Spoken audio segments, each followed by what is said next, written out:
মৃত্যুঞ্জয় শুরু করো।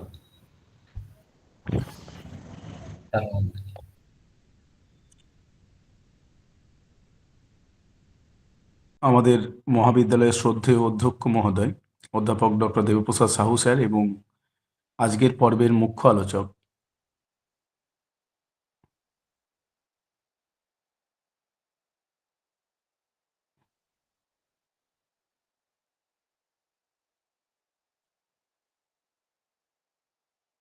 ডক্টর পৌলমী ঘোষ মহাশয়ের অনুমতি নিয়ে আমরা শুরু করতে চলেছি সুস্থ দেহে সুস্থ মন, এই নিয়েই আলাপন। নমস্কার, শুভ সন্ধ্যা জানাই উপস্থিত সমস্ত সুধীবৃন্দ এবং গুণীজনেদের, যাদের অক্লান্ত পরিশ্রম এবং প্রচেষ্টায়, আন্তরিক সহযোগিতায় সেবা ভারতী মহাবিদ্যালয়ের যে ছোট্ট উদ্যোগ সুস্থ দেহে সুস্থ মনে, এই নিয়েই আলাপন আজ তার 95তম পর্ব। ইতিমধ্যেই আমাদের এই পর্বে যুক্ত হয়েছেন আমাদের মহাবিদ্যালয়ের সম্মানীয় অধ্যক্ষ অধ্যাপক ডক্টর দেবপ্রসাদ সাহু স্যার, যুক্ত হয়েছেন আজকের পর্বের মুখ্য আলোচক ডক্টর পৌলমী ঘোষ মহাশয়া, যুক্ত হয়েছেন আমাদের প্রথম পর্বের মুখ্য আলোচক অধ্যাপক অলোক কুমার ব্যানার্জি মহাশয়, যুক্ত আছেন আমাদের সঙ্গে অধ্যাপিকা সাগরিকা বন্দ্যোপাধ্যায় মহাশয়া সহ শারীরশিক্ষা জগতের অসংখ্য গুণীজন। সমস্ত গুণীজনদের যথাযোগ্য সম্মান, শ্রদ্ধা এবং কৃতজ্ঞতা জানিয়ে আজকের এই পর্বের স্বাগত ভাষণ রাখার জন্য আমি আমাদের মহাবিদ্যালয়ের সম্মানীয় অধ্যক্ষ অধ্যাপক ডক্টর দেবপ্রসাদ সাহু স্যারকে অনুরোধ করছি। Sir please. নমস্কার, গুড ইভিনিং এভরিবডি। সুস্থ দেহে সুস্থ মন, এই নিয়েই আলাপন। পশ্চিমবাংলার ঝাড়গ্রাম জেলার আদিবাসী অধ্যুষিত এলাকায় আমাদের এই মহাবিদ্যালয়। এই মহাবিদ্যালয়ের শারীরশিক্ষা বিভাগের বিশেষ উদ্যোগে 100 লেকচার সিরিজের আলাপন এই ব্যবস্থা আমরা করেছি, যার আজকের পর্ব 95তম পর্ব। আজকের পর্বের উপস্থিত বিশিষ্ট ব্যক্তিবর্গ যারা আছেন, মহাবিদ্যালয়ের পক্ষ থেকে সবাইকেই স্বাগত জানাচ্ছি। উপস্থিত আছেন পূর্ববর্তী পর্বের পথপ্রদর্শক, যারা আলাপনকে সমৃদ্ধ করেছেন তাদের নিজস্ব জ্ঞানভাণ্ডার দিয়ে। প্রফেসর অলোক কুমার ব্যানার্জি মহাশয়, রিটায়ার্ড ভাইস চ্যান্সেলর, কল্যাণী বিশ্ববিদ্যালয়। Professor Sagarika Bandyopadhyay, retired professor, department of physical education, Santiniketan, সহ যারা বিশিষ্ট ব্যক্তিবর্গ উপস্থিত আছেন, যারা সমৃদ্ধ করেছেন আলাপনকে, মহাবিদ্যালয়ের পক্ষ থেকে সবাইকেই স্বাগত জানাচ্ছি, নমস্কার জানাচ্ছি। আজকে যারা উপস্থিত আছেন, আজকে যারা ছাত্রছাত্রীরা উপস্থিত আছে, সবাইকেই মহাবিদ্যালয়ের পক্ষ থেকে স্বাগত জানাচ্ছি। আজকের speaker doctor Poulami Ghosh, she is working as a assistant professor, Department of Physical Education, Union Christian College, Bahrampur, West Bengal. I heartily welcome madam. She will deliver a topic, role of women in Indian sports culture. মহাবিদ্যালয়ের পক্ষ থেকে ম্যাডামকে অসংখ্য অসংখ্য ধন্যবাদ জানাচ্ছি। উনি যে ওনার মূল্যবান সময় ব্যয় করে আজকে আমাদের এই আলাপনে উপস্থিত হয়েছেন।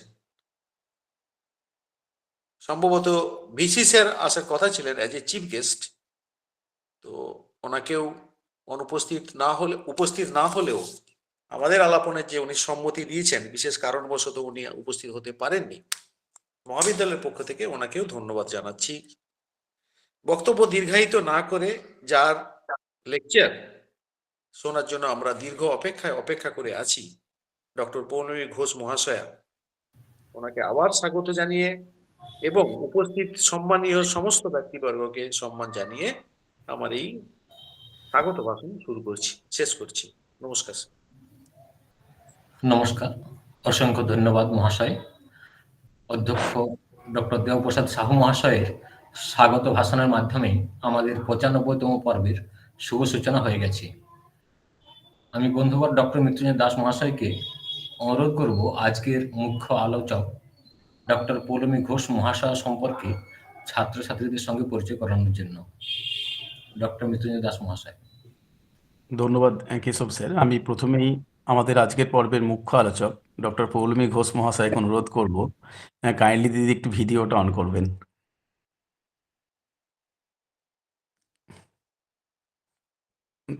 সকলকে আমি আমার তরফ থেকে শুভেচ্ছা জানাচ্ছি এবং স্যাররা যারা রয়েছেন সকলকেই আমি আমার প্রণাম জানাই। ধন্যবাদ দিদি। ডক্টর পৌলমী ঘোষ মহাশয়া, উনি আমাদের ইতিমধ্যেই আমাদের মহাবিদ্যালয়ের সম্মানীয় অধ্যক্ষ। তিনি বলেছেন তিনি বর্তমানে বহরমপুর ইউনিয়ন খ্রিস্টান ট্রেনিং কলেজ এর শারীরশিক্ষা বিভাগের সহকারী অধ্যাপিকা রূপে কর্মরত আছেন। তিনি যেমন একদিকে অধ্যাপনা করেন, তার সাথে সাথে ছাত্র এবং যুব সমাজকে অনুপ্রাণিত করার জন্য তার যে আন্তরিক প্রচেষ্টা এবং যেভাবে তিনি সর্বক্ষেত্রে শিক্ষা সংস্কৃতি তথা সর্বক্ষেত্রে যেভাবে তিনি বিরাজ করছেন এবং যুব সমাজকে অনুপ্রাণিত করছেন, সত্যিই প্রশংসনীয়। তাই আজকের এই আলাপনের মঞ্চ থেকে সেবাভারতী মহাবিদ্যালয়ের শারীরশিক্ষা বিভাগের পক্ষ থেকে এরকম একজন মানুষকে, মহতী মানুষকে, গুণী মানুষকে আমরা আমাদের এই পর্বে মুখ্য আলোচক রূপে পেয়ে সত্যি আমরা গর্বিত।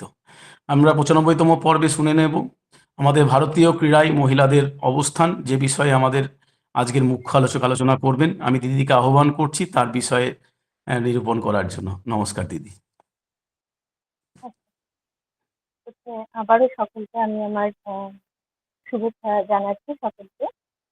যেহেতু সেবাভারতী মহাবিদ্যালয় একটি পরিবার, তাই আলাদা করে আমি কাউকে বিশেষভাবে নাম উল্লেখ করে কিছু বলছি না। তবে এখানে উপস্থিত রয়েছেন অধ্যক্ষ মহাশয় অধ্যাপক ডক্টর দেবপ্রসাদ সাহু, তাকে আমি শুভেচ্ছা এবং কৃতজ্ঞতা জানাচ্ছি। এবং অবশ্যই আমার সঙ্গে যোগাযোগ করেছিল মৃত্যুঞ্জয় আর কেশব স্যার, আমি তাদের কাছেও কৃতজ্ঞতা জানাচ্ছি। আর নতুন বছরে এই প্ল্যাটফর্মে, এই অনলাইন আজকের এই সভায় উপস্থিত রয়েছেন বাংলার শারীরশিক্ষা বিষয়ের, শারীরশিক্ষা জগতের নক্ষত্র অধ্যাপক অলোক কুমার ব্যানার্জি মহাশয়। তাকে আমি আমার বিনম্র শ্রদ্ধা নিবেদন করছি এবং প্রফেসর সাগরিকা বন্দ্যোপাধ্যায় ম্যাডামও আজকে এখানে উপস্থিত আছেন, আমি ম্যাডামকে আমার প্রণাম জানাচ্ছি। আর এখানে যে সমস্ত ছাত্রছাত্রী আছো, তোমাদের জন্য অসংখ্য ভালোবাসা রইল। আমি সঙ্গে কথাবার্তা দিয়ে সময় নষ্ট না করে সরাসরি আমি আমার বিষয়ে চলে যাচ্ছি। বিষয় বলতে আমি অনেকগুলো এপিসোড দেখেছি। আজকে আলাপনের 95তম পর্বে আমরা এসে উপস্থিত হয়েছি। ধারাবাহিকভাবে দেখা না হলেও কিছু কিছু বিক্ষিপ্তভাবে হলেও আমি বেশ কিছু এপিসোড দেখেছি এবং সেখানে দেখেছি স্যারেরা বা অধ্যাপক অধ্যাপিকারা যেরকম ভাবে আমাদের কেন্দ্রের বিষয়গুলো নিয়ে আলোচনা করেছেন, তাতে ছাত্রছাত্রীদের একটা ধারণা তৈরি হবে এবং আগ্রহ তৈরি হবে, এটা একদম নিশ্চিত। কিন্তু আমার ক্ষেত্রটা একটু অন্যরকম। আমার ক্ষেত্রটা অন্যরকম বলতে আমি আজকে যে বিষয়টায় একটু আলোচনা করার চেষ্টা করব, অবশ্যই সেটা হয়তো সিলেবাস বহির্ভূত বিষয়, কিন্তু একটা সমাজে থাকতে গেলে তো আমাদের শুধুমাত্র সিলেবাসের অন্তর্ভুক্ত বিষয়গুলো নিয়ে আলোচনা করলে চলে না। সমাজে থাকতে গেলে সংবিধানকে যেরকম ভাবে জানতে হয়, ইন্টারনেটে কোনো অসুবিধা হলে আজকালকার দিনে যেরকম ডিজিটাল অ্যারেস্ট হচ্ছে সেগুলো সম্পর্কে যেরকম জানতে হয়, সেরকম যেহেতু আমরা ফিজিক্যাল এডুকেশন নিয়ে পড়ছি, ফিজিক্যাল এডুকেশন রিলেটেড ক্ষেত্রগুলোয় কোন কোন প্রতিবন্ধকতাগুলো রয়েছে এবং সেগুলোকে কিভাবে ওভারকাম করা যায়, এটা জানাটা বোধহয় খুব গুরুত্বপূর্ণ। আমি সেই দিকটায় মাঠে নেমে কাজ করছি প্রায় দীর্ঘ 7 বছর ধরে। আমি আমার কিছু সুখ স্মৃতি এখানে তুলে ধরবো এবং অবশ্যই বিভিন্ন ধরনের তিক্ত অভিজ্ঞতার কথা বলবো। এটা ঠিক সেই রকম নয় যে আমি স্মৃতিচারণ করব। আমার এই কথাগুলো বলার কারণ হচ্ছে, যারা খেলছে, যে সমস্ত মেয়েরা খেলছে, তাদের উপরেই আমরা একটা টিম ওয়ার্ক করি। আমাদের কাজটা মূলত আমাদের প্রতিবেশে, আমি বলছি না বৃহত্তর ক্ষেত্রে, আমি বলছি আমাদের প্রতিবেশে বা আমাদের একেবারে পারিপার্শ্বিক যে জায়গাগুলো রয়েছে, সেখানে একটা স্থায়ী ক্রীড়া সংস্কৃতি গড়ে তোলাই হচ্ছে আমাদের লক্ষ্য। মানে মূলত আমি যে ধরনের কাজ করি বা আমার সঙ্গে সমভাবাপন্ন কিছু মানুষ আছেন, তারা আমরা একসঙ্গে যে কাজগুলো করি, তার উদ্দেশ্য মূলত এটাই, একটা স্থায়ী ক্রীড়া সংস্কৃতি গড়ে তোলা।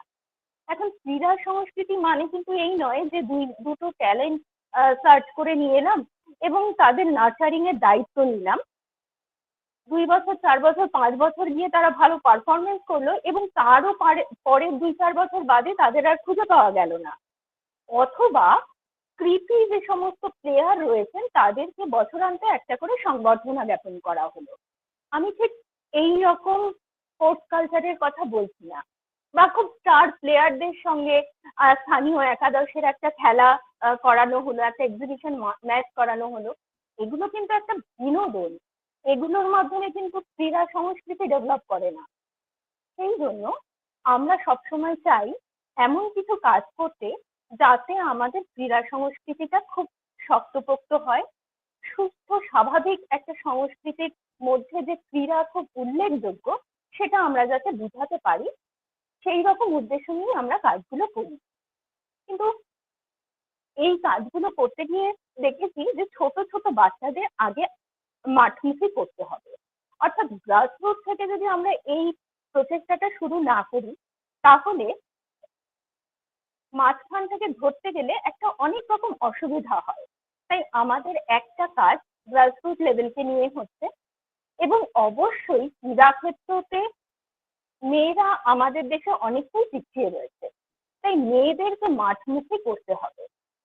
এই করতে গিয়ে সবার আগে যেটা মনে হয়েছে, অনেক মেয়েরা আছে, ছেলেরাও আছে, যারা সাংস্কৃতিক দিক থেকে খুব একটা স্ট্রং নয়, হয়তো গান গাইতে পারে ওই নিজের মতো করে, সুর তাল ছন্দ খুব একটা মার্জিত নয়, বা খুব একটা সেই দিকে সে জুত করতে পারছে না। ছবি আঁকতে চায় কিন্তু আঁকিয়েদের মতো ছবি আঁকতে পারছে না, পড়াশোনায় খুব একটা মেধা নেই। তাহলে এই মেয়েটি কি করবে? শুধুই কি একটা নির্দিষ্ট বয়স পরে তার বিয়ে হয়ে যাবে, সন্তানের মা হবে, তাদের লালন পোষণ পরিপালন করবে, এইভাবেই তার জীবন কেটে যাবে? এটা হতে পারে না। তাহলে তো সেই জীবন প্রবাহটা সেই থোড়বড়ি খাড়া আর খাড়াবড়ি থোড়ের মধ্যেই আটকে রইবে। ঠিক এই জায়গায় দাঁড়িয়ে আমরা চিন্তা করছি যে সমস্ত মেয়েদের মেধা, সাংস্কৃতিক প্রতিভা কম রয়েছে অথচ ফিজিক্যালি ফিট, একটু তাদের সঙ্গে যদি আমরা প্রচেষ্টা করি বা কোনো যোগাযোগের মাধ্যম করে দেওয়া যায় তাহলে কিন্তু সেই মেয়েরা খেলার মাঠে সফল হতে পারে। অর্থাৎ নারী ক্ষমতায়নের একটা খুব সুন্দর উপায় হতে পারে কিন্তু খেলা। এই জায়গা থেকে আমাদের কাজের সূত্রপাত। এখন যখন আমি মাঠে নেমে এই কাজগুলো করতে গেলাম তখন বাধা, বিপত্তি, প্রতিবন্ধকতা এগুলোর পরিমাণটাই বেশি, কিন্তু তাই বলেও আমরা কাজটা ছেড়ে দিইনি। এখন যারা খেলছে তারা তো খেলছে, তাদের সুখ অসুখ বেদনা আনন্দ এই কথাগুলো তো তারা বলতে পারছে না, তাদের মুখপাত্র হয়ে এই কথাগুলো আমরা বলছি। এই বিষয় নিয়ে আমি প্রচুর জায়গায় প্রচুর কথা বলেছি, যা বলেছি তার থেকে বেশি পত্রপত্রিকায়, ইংরাজি পত্রিকা, বাংলা পত্রিকায় লিখেছি, কিন্তু তার থেকেও বেশি নিজের মনে মনে ভেবেছি এর সমাধান সূত্র কি হতে পারে। কিন্তু আশ্চর্যজনকভাবে কোনো ক্ষেত্রেই কিন্তু একটা ফেমিনিন কনস্ট্রাক্টের বাইরে এসে আলোচনাকে এগিয়ে নিয়ে যেতে পারিনি, ইভেন আমার ভাবনাকেও এগিয়ে নিয়ে যেতে পারিনি। তাই এক এক সময় বড্ড ক্লান্ত লাগে, মনে হয় যে আর এই সমস্ত কথা বলবো না, ভাববো না। কিন্তু ওই ঘরের খেয়ে বনের মোষ তাড়ানো স্বভাব যখন হয়ে যায় না, তখন আর নিজেকে এখান থেকে আটকে রাখা যায় না। আজকের প্ল্যাটফর্মটা হচ্ছে সেই প্ল্যাটফর্ম যেখানে আমি এতদিন ধরে যে কাজগুলো করেছি সেই কাজগুলোকে আমি কারো একজনের সামনে তুলে ধরতে পারছি বা একটা গ্রুপের সামনে তুলে ধরতে পারছি। এটা একটা সুবিধা কি, আমি যে কাজটা করছি সেটা আমার একার কাজ নয়, সমাজের কাজ। এই দায় আমাদের সবার। আমি সেই অভিজ্ঞতাটা অর্জন করেছি, হয়তো আপনাদের অনেকেরই এখানে সেই প্রত্যক্ষ অভিজ্ঞতাটা নেই, কিন্তু আমার অভিজ্ঞতাটাই এখন এই প্ল্যাটফর্মে আমি সবাইকে জানানোর চেষ্টা করছি, যাতে সমবেতভাবে আমরা এই কাজটাকে এগিয়ে নিয়ে যেতে পারি এবং এর থেকে একটা সমাধান সূত্র বের করে সেটাকে ঠিক ঠিক পরিকল্পনা মাফিক সমাজে প্রয়োগ করতে পারি। এই এই কথা মাথায় রেখেই আজকে আমি আমার আলোচনাকে এগিয়ে নিয়ে যাব। খুব প্রসারিত, খুব বিস্তৃত করে আমি আলোচনাটা করব না। কিছু ক্ষেত্রভিত্তিক এবং বিষয় ভিত্তিক আমি আলোচনা করব। সাথে সাথে আমি গ্রাউন্ড রিয়ালিটির কথাই বেশি বলবো এবং সেই সাথে অবশ্যই আমি চেষ্টা করব গ্রেটার রিয়ালিটিতে সেই ঘটনাটা কিরকম ভাবে প্রতিফলিত হচ্ছে। প্রথমেই বলি, আমাদের এই যে প্রতিবন্ধকতা, ভারতবর্ষে মেয়েদের যে স্পোর্টিং কালচার রয়েছে তাতে প্রতিবন্ধকতাটাই বেশি। এই প্রতিবন্ধকতাটাকে যদি আমরা তিনটে পর্বে ভাগ করি, পর্ব ঠিক বলা যায় না, তিনটে ক্ষেত্র বলি, তিনটে ক্ষেত্রে যদি ভাগ করি তাহলে প্রথম ক্ষেত্রটা অনেকটা এইরকম যে একটা মেয়ে আমাদের সাধারণ মধ্যবিত্ত পরিবারে জন্মালো এবং সেইখান থেকে সে স্ট্রাগল করে খেলার মাঠে যাওয়ার চেষ্টা করছে। এই যে বাড়ি থেকে খেলার মাঠে যাওয়া, এখানে তাকে অনেকগুলো বাধার সম্মুখীন হতে হয়। হয়তো তার পরিবার চায় না, হয়তো তার পরিবেশ চায় না, হয়তো তার যে ধর্মে সে বড় হচ্ছে, প্রতিপালিত হচ্ছে, সেই ধর্মের হয়তো কিছু সংকীর্ণতা আছে বা কিছু রক্ষণশীলতা আছে, যার জন্য সে খুব সহজে মাঠমুখী হতে পারছে না। কিন্তু মেয়েটির হয়তো পোটেনশিয়ালিটি রয়েছে, মেয়েটির হয়তো অনেক সম্ভাবনা রয়েছে, একটু তালিম দিলেই কিন্তু সে এই জায়গাটায় অনেক দূর পর্যন্ত পৌঁছাতে পারবে। কিন্তু আশ্চর্যজনকভাবে আমাদের পরিবার, আমাদের প্রতিবেশ, আমাদের স্কুল কলেজ এই জায়গায় এখনো কিন্তু যতটা সাহায্য করা উচিত ততটা আমরা সাহায্য করতে পারছি না। আমরা সবসময় বলি না যে হিন্দু মুসলিম এদের মধ্যে বিভেদটা খুব বেশি। হ্যাঁ, নিশ্চয়ই বিভেদ বেশি, আর এই বিভেদের জন্য এই আজকে 95তম এপিসোডে এসে আমাকে বলতে হচ্ছে, এই পর্বে এসে আমাকে বলতে হচ্ছে, এর আগে নভেম্বর মাসের শেষের দিকে আমার এই অনুষ্ঠানে অংশ নেওয়ার কথা ছিল। ঠিক এই হিন্দু মুসলমানের বিভেদের জন্য এই বহরমপুর অঞ্চলে প্রায় 10-11 দিন মতো ইন্টারনেট পরিষেবা বন্ধ ছিল। আমি বলতে পারিনি, এপিসোডটা ক্যান্সেল করতে হয়েছিল, মানে আমার বক্তব্যটা ক্যান্সেল করতে হয়েছিল, ওখানে অন্য কোনো বক্তা বলেছিল। বিভেদ, অশ্রদ্ধা, রক্ষণশীলতা, যত সংকীর্ণতাগুলো রয়েছে সেই সমস্ত জায়গায় কিন্তু একটা খুব মজার বিষয়, আমাদের ধর্মে ধর্মে কোনো বিভেদ নেই। হিন্দু, মুসলিম, শিখ, জৈন, পার্সি সবাই কিন্তু রক্ষণশীলতা, মেয়েদেরকে এগাতে দেব না, মেয়েদেরকে নিজেদের কুক্ষিগত করে রাখবো, এই সমস্ত দিকগুলোতে না খুব সমভাবাপন্ন মনোভাব পোষণ করে। তাও অনেক কষ্ট করে অনেক ক্ষেত্রেই দেখা যায় মেয়েরা ওই সমস্ত বাধা বিপত্তিগুলোকে কাটিয়ে কুটিয়ে মাঠে এসে উপস্থিত হচ্ছে। এই প্রসঙ্গে আমার কয়েকটা অভিজ্ঞতার কথা আমি আপনাদের সঙ্গে শেয়ার করছি। আমাদের কলেজে আমারই এক সহকর্মী, এখন তিনি আমাদের কলেজে নেই, তিনি খো-খো খেলাটা দেখতেন, খো-খো টিম দেখতেন। একটি মুসলিম মেয়ে আমাদের কলেজে ভর্তি হলো, মানে বুঝতেই পারছেন ফিজিক্যাল এডুকেশনে এসে সে ভর্তি হয়েছে এবং ফিজিক্যাল এডুকেশনে আসার পরই সে কিন্তু প্রথম খো-খোতে পার্টিসিপেট করছে। ঠিক এইরকম জায়গায় দাঁড়িয়ে সেই মেয়েটি বিকেল বেলায় যখন মাঠে আসে তখন শর্টসের নিচে লং ফ্ল্যাট পরে আছে। আমার যিনি সহকর্মী এই খেলাটা দেখছেন বা তাদেরকে শিখাচ্ছেন বা তাদেরকে তৈরি করছেন, তিনি কিন্তু একেবারে ভীষণ পাংচুয়ালিটি মেনটেন করে মেয়েটিকে প্রথম দিন বললেন যে তুমি এই যে ফ্ল্যাগটা পরে এসেছো নিচে লং ফ্ল্যাগ, এটা পরের দিন থেকে হস্টেলে খুলে রেখে আসবে। মুসলিম মেয়ে, একটু ঢাকা পোশাকই সে বেশি ব্যবহার করে। সে কিন্তু পরের দিন যখন এলো কলেজে বিকেল বেলায়, এবং দুর্ভাগ্য হোক সৌভাগ্য হোক গত দিনের অভিজ্ঞতাটাও আমার হয়েছে এবং সেই দিন আমি সেই মাঠে উপস্থিত রয়েছি। আমি দূর থেকেই দেখছি আমার সহকর্মী এবং ছাত্রীর কথোপকথন চলছে। ছাত্রীটি কিছুতেই রাজি হচ্ছে না যে সেই ফ্ল্যাগটা সে ঘরে খুলে রেখে আসে, কিন্তু ওই আমার সেই শিক্ষকও কিন্তু তাকে ফোর্স করছে যে হ্যাঁ এটা তোমাকে খুলে রেখে আসতে হবে। এখানে একটা জিনিস বুঝতে হবে, এবং আমি এই ঘটনাটারই, এই ছাত্রী এবং ওই সেই শিক্ষকের এই ঘটনাটার প্রায় 4-5 দিন এইরকম একটা মানে বোঝাপড়ার জায়গায় আসার, এইরকম একটা সমঝোতা তৈরির অবস্থা বা মতানৈক্য তৈরি হচ্ছে, এইরকম একটা সিচুয়েশনের আমি একেবারে আই উইটনেস হয়ে যাচ্ছি। তখন মনে মনে ভাবতাম এর পরিণতি কি হবে। স্যার কি তাহলে মেয়েটিকে টিমে রাখবেন না বা খেলার মাঠে অ্যালাউ করবেন না?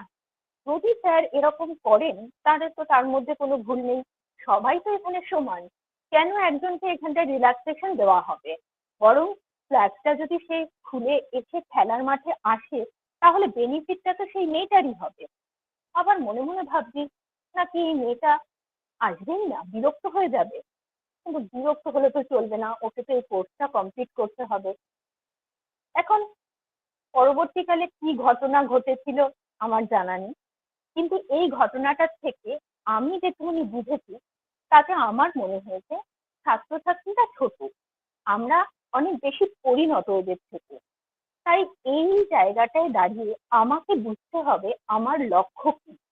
যদি আমার লক্ষ্যটা ছোট হয় যে আমি চাই ডিসিপ্লিন মেনটেন করতে হবে, তাহলে সেই শিক্ষকের চাওয়ার মধ্যে কোনো অসঙ্গতি নেই।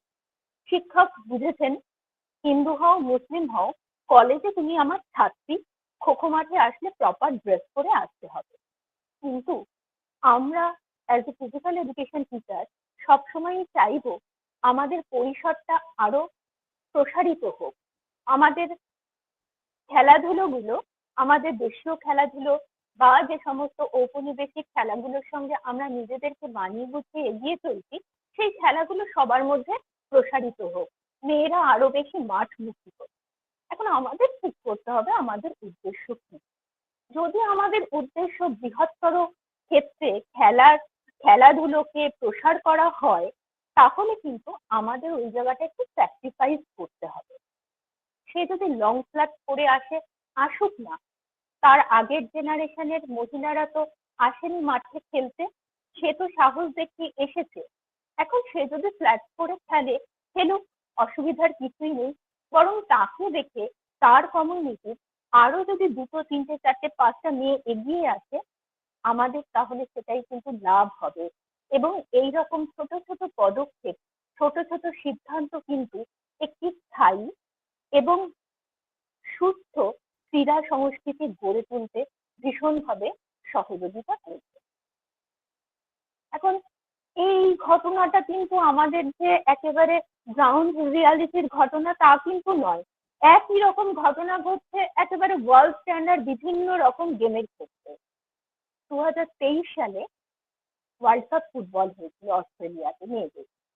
সেখানে মরক্কোর গোটা টিমটা হিজাব পরে খেলেছে।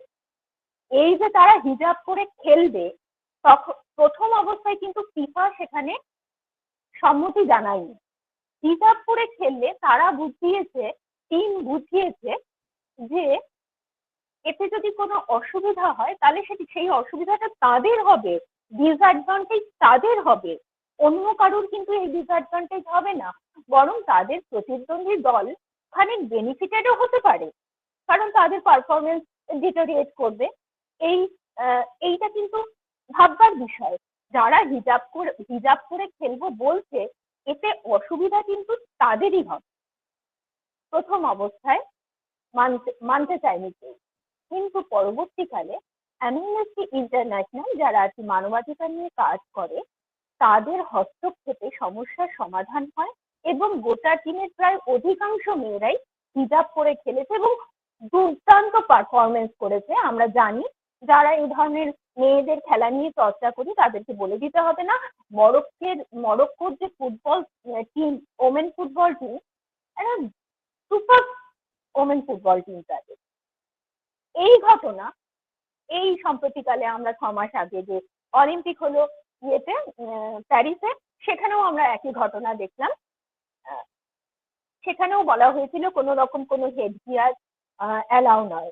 সেখানেও মানবাধিকার কমিশনের হস্তক্ষেপে সেইখান থেকে তারা কিন্তু রিকভার করে বেরিয়ে আসতে পেরেছে এবং তারা তাদের সুবিধা মতো লং ফ্ল্যাগ, হিজাব ইত্যাদি ইত্যাদি সমস্ত কিছু পরেই কিন্তু মাঠে নামতে পেরেছে। অর্থাৎ এখানে গোটা ক্রীড়া জগৎ, পৃথিবীর মানুষ চাইছে খেলার মাঠে যে লিঙ্গ বৈষম্যটা আছে সেখান থেকে আমরা বেরিয়ে আসি। তার জন্য বিভিন্ন ধরনের মানবাধিকার কমিশন থেকে আরম্ভ করে নারী সুরক্ষা কমিশন বা বিভিন্ন ধরনের ছোট বড় এনজিও নানাভাবে কাজ করছে। এই রকম ধরনের এনজিওদের সাহায্য নিয়ে আমরা যদি আমাদের স্থানীয় অঞ্চলগুলোতেও একটা মোটিভেশনাল পরিবেশ, মোটিভেশন দিয়ে যদি একটা পরিবেশ তৈরি করতে পারি, তাহলে মনে হয় খুব সময় লাগবে না মেয়েদের মাঠমুখী হতে। এটা তো এক ধরনের কথা, কিন্তু অনেক সময় দেখা যায় বাবা মা চায় না ঘরের মেয়ে খেলার মাঠে যাক। ঘরের মেয়ে খেলার মাঠে যাক, একেবারে যারা নিম্নবিত্ত শ্রেণীর মহিলা ফ্যামিলি রয়েছে, তারা মোটামুটি এই ব্যাপারটা বোঝে না। তাদের ধারণার বাইরে তাদের ঘরে মেয়ে খেললে কি হবে আর না খেললে কি হবে, এটা সম্পূর্ণ তাদের বোঝের বাইরের একটা জায়গা। কিন্তু যে সমস্ত পরিবার সংস্কৃতিগতভাবে অনেকটা উন্নত, অর্থনৈতিক দিক থেকে অনেকটা উন্নত, বা টপোগ্রাফিক্যালি একটা টাউনশিপ বা একটা বড় কোনো সিটিতে থাকছে, তারা কিন্তু বুঝতে পারে যে খেলাধুলোর একটা আলাদা গুরুত্ব রয়েছে। কিন্তু সেই পরিবারের মা বাবাও কিন্তু অধিকাংশ ক্ষেত্রে চান যে না, আমার ছেলে বা মেয়ে খেলাধুলো করবে তখনই যখন তার অন্যান্য কোকারিকুলার অ্যাক্টিভিটি গুলোতে হ্যাম্পার করবে না সেই খেলাধুলোটা। পড়াশুনোকে বাঁচাতে হবে, আগে পড়াশুনো, তারপরে তুমি গান করো, নাচ করো, আবৃত্তি করো, যা ইচ্ছা করো, ছবি আঁকো, খেলাটাকেও ওই রকম ভাবেই নাও। যখন ইচ্ছা হবে, যখন হাতে সময় থাকবে তখন তুমি খেলবে, বাকি সময় খেলার দরকার নেই। বরং তার থেকে তুমি জিমে যাও, জিমে গিয়ে শরীর তৈরি করো। এই জিম কালচার আর স্পোর্টস কালচার কিন্তু এক নয়। জিম সংস্কৃতিটা কিন্তু মানে স্পোর্টস এর থেকে আমরা যে ফিডব্যাক গুলো পাই, জিম কালচার থেকে কিন্তু আমরা সেটা পাই না। আর এখানে কিন্তু সেই জিম বলতে সেই জিমনাসিয়াম, সেই প্রাচীন গ্রিসে যেটাকে বলা হতো জিমনাসিয়াম, তার একটা আলাদা কালচার ছিল, তার একটা আলাদা ফিলোসফি ছিল, সেই রকমটা ঠিক নয়। এখানে যাচ্ছি, মাসল বিল্ড আপ করে চলে আসা হচ্ছে। এই জিম কালচারের মধ্যে কিন্তু সোশ্যালাইজেশনটা থাকছে না। এই জিম কালচারের মধ্যে কিন্তু নিজেকে প্রতিষ্ঠা করা, নিজেকে স্বনির্ভর করার কোনো সূত্র কিন্তু এর মধ্যে নেই। শুধুমাত্র দৈহিক সুস্থতার জন্য জিমে যাওয়া হয়। বাকি ক্রীড়া ক্ষেত্রের থেকে যে জিনিসগুলো আমরা উপভোগ করতে পারি সারা জীবন ধরে, সেই ফ্লেভারটা কিন্তু জিমের থেকে পাওয়া যায় না। এছাড়াও আমাদের সমাজের আর একটা ব্যাপার আছে। আমাদের সমাজে নারী কেন্দ্রিক একটা স্ট্যান্ডার্ড নর্মস আছে। সেই নর্মসটা যদি মেয়েরা ফলো করতে না পারে, তখন তাকে দেখে দেওয়া হয় এই মেয়েটি পৌরুষ মেশানো ভেজালে নারী, এই নারীর মধ্যে পিওরিটি নেই। এটা কিন্তু খুব খারাপ একটা ব্যাপার। কারণ যে মেয়েরা দীর্ঘদিন ধরে ফুটবল খেলছে, যে মেয়েটা দীর্ঘদিন ধরে ওয়েটলিফটিং করছে, তার চেহারায় অনেক বেশি পরিবর্তন আসবে, তার মাসলগুলো অন্যরকম ভাবে তৈরি হয়ে যাবে। এবং ক্রীড়া ক্ষেত্রের যে অ্যাগ্রেসিভ অ্যাটিটিউড, সেটাও কিন্তু তার স্বাভাবিক জীবনকে প্রভাবিত করবে। তার মানে এই নয় সেই মেয়েটির নারীত্ব নষ্ট হয়ে গেল। আমরা নারীত্বকে ভাবি একটু কোমল হবে, নরম স্বভাবের হবে, মেয়েদের মতোই পোশাক পরবে, মেয়েদের মতো করে কথা বলবে, মেয়েরা যেরকম টোনে যেরকম স্টাইলে সাধারণত কথা বলে, তার কথা বলার ঢংটা পাল্টে গেল, চুলের ছাট বদলে গেল, তাহলে সেই নারী কিন্তু পিওর নারী থাকলো না, একেবারে ভেজালে নারী হয়ে গেল, মর্দিনী মর্দিনী ভাব। তোমাকে টমবয় টাইপের এইরকম আচরণ করলে সমাজ কিন্তু তোমাকে কোথাও একটা আলাদা চোখেই দেখবে। স্কুলে গেলে পরে বন্ধু বান্ধবরাও তোমাকে আলাদা চোখেই দেখবে। এখন এই জায়গাটা রিকভার করা তো একদিনে সম্ভব নয়। এরা বলতে থাকবে, তা সত্ত্বেও জোর জবরদস্তি যে মেয়েরা মাঠে আসছে, নিজেকে প্রতিষ্ঠিত করতে পারছে, তাদের জীবনকে অনুসরণ করেও যদি আমরা একটু উৎসাহিত হই, তাহলে মনে হয় সাফল্য তো অনেক ব্যর্থতাকে ঢেকে দেয়, অনেক প্রতিবন্ধকতাকে ঢেকে দেয়। এইরকম দুই একটা সাফল্যের নজির যদি সমাজে উঠে আসে, তাহলে মনে হয় এই নাক দেখানো, মুক্তিতে হাসা, এই সমস্ত ব্যাপারগুলো থেকে আমাদের পরবর্তী প্রজন্ম মুক্তি পাবে এবং তারা খুব স্মুথলি এগিয়ে আসতে পারবে। এই যে ঘরের থেকে মাঠে আসার যে যাত্রাপথ, এখানে আরো একটা ক্ষেত্রের বিশেষ ভূমিকা রয়েছে, সেটা হচ্ছে আমাদের স্কুল কলেজ। কিছু মনে করবেন না, আমি একটা উদাহরণ এখানে রাখছি বোঝানোর সুবিধার্থে।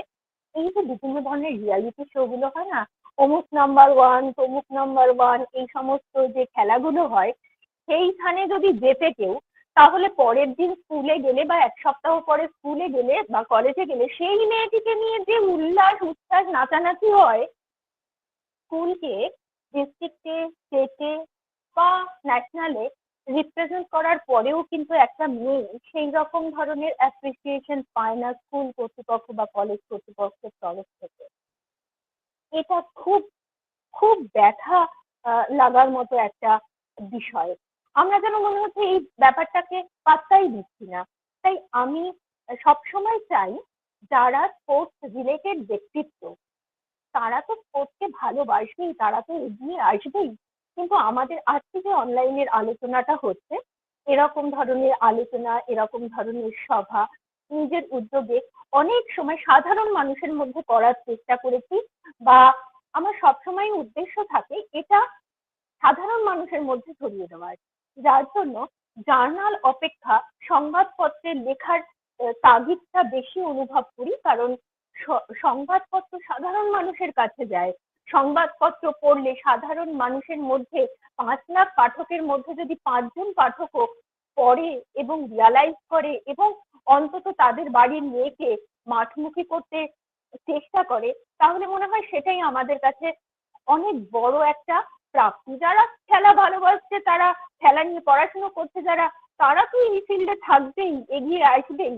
শুধু তাদের বলে উৎসাহিত করলে মনে হয় না একটা খুব বড় পরিসরে একটা সংস্কৃতি তৈরি করা সম্ভব হবে। বড় পরিসর বা আমাদের পারিপার্শ্বিক সংস্কৃতি তৈরি করাটা খুব একটা সহজ কথা হবে না। তাই আমাদের এই গণ্ডিটাও কিন্তু টপকে যেতে হবে। শুধু ফিজিক্যাল এডুকেশন, শুধু স্পোর্টস রিলেটেড ব্যক্তিত্ব না, তা নয়, সাধারণ মানুষকে বোঝাতে হবে। গান যেরকম সবাই করতে পারে, খেলাও সবার জন্য, ফিজিক্যাল এডুকেশন প্রত্যেকের জন্য, এই কথাটা সাধারণ মানুষ অব্দি আমাদেরকে পৌঁছে দিতে হবে। তবে একটা মজার বিষয় কি, যতই আমরা বলি না কেন যারা খেলাধুলো করে তাদের মধ্যে একটা মোদিনী টাইপ অ্যাটিটিউড হয়ে যায়, তারা পৌরুষ মেশানো ভেজালে নারী। কিন্তু খারাপ লাগলেও কথাটা বলতে হবে, এটাই হচ্ছে আমার আলোচনার দ্বিতীয় ক্ষেত্র। খারাপ লাগলেও এইটাই সত্যি, এই সমস্ত যে ক্রীড়া নিয়ামক সংস্থাগুলো রয়েছে, সংগঠনগুলো রয়েছে, যে ফেডারেশন গুলো রয়েছে, তার অন্দরমহলের যে ক্ষমতাবান পুরুষটি রয়েছেন না, বা যে পুরুষ মহল রয়েছে, তারা কিন্তু এই পৌরুষ মেটানো ভেজালে নারী কে দেখেও বুঝতে পারে এটি একটি পারফেক্ট নারী শরীর। তারা কিন্তু এই শরীরই এবং ফিজিওলজিক্যালি নারীকে নারী বলে মনে করে। সমাজ চোয়ারে মার্কা মেয়ে, ছেলে ছেলে টাইপের মেয়ে বলে মেয়েদের যে অসম্মানটা করছে, এই যে ক্রীড়াক্ষেত্রের অন্দরমহলের পুরুষ যারা রয়েছেন ক্ষমতাবান, তারা মাঠে দৌড়ে বেড়ানো একটা মেয়েকে স্পোর্টস পার্সন না ভেবে, খেলোয়াড় না ভেবে একজন নারী বলে ভাবছে, এটার মধ্যে কিন্তু আরো গভীর একটা অসম্মান, একটা অশ্রদ্ধা লুকিয়ে রয়েছে। আমাদের সমাজে এর উদাহরণ ভুরি ভুরি রয়েছে। প্রচুর মেয়েরা আমাকে বলেছে, ম্যাম আমরা যেখানে প্র্যাকটিস করি সেখানে ওই স্যার এরকম বলেছে, ম্যাম আমাদের এই রকম, আমাদের সামনে এই ধরনের ভিডিও দেখেছে। মনে হয়েছে যে এরা খুব মানে সাধারণ মেয়ে, তাই বোধহয় এদের সামনে এই কাজটা করা যায়। কিন্তু যেদিন দেখতে পেলাম 2023 সালের ঘটনা, সাক্ষী মালিকদের যে আন্দোলন, তার যেদিন আমরা সাক্ষী হলাম, গোটা ভারতবর্ষ যেদিন তার সাক্ষী হলো, সেদিন বুঝলাম আমাদের ভারতবর্ষের ক্রীড়া সংস্কৃতির রন্ধ্রে রন্ধ্রে এই যে মেয়েদেরকে অসম্মান করার প্রবণতা, সেটা একেবারে শিকড় গজিয়ে গেছে। ব্রিজভূষণের ঘটনাটা আমাদের প্রত্যেকেরই প্রায় জানা। ব্রিজভূষণ তখন রেসলিং ফেডারেশনের, ইন্ডিয়ান রেসলিং ফেডারেশনের প্রেসিডেন্ট ছিল এবং একটি নাবালিকা মেয়েকে যৌন হেনস্থা করেছিল। মেয়েটির বাবা মা কমপ্লেন জানিয়েছিল স্থানীয় থানায়, কিন্তু সে কমপ্লেন জানালে কি হবে, কোনো কাজ হয়নি।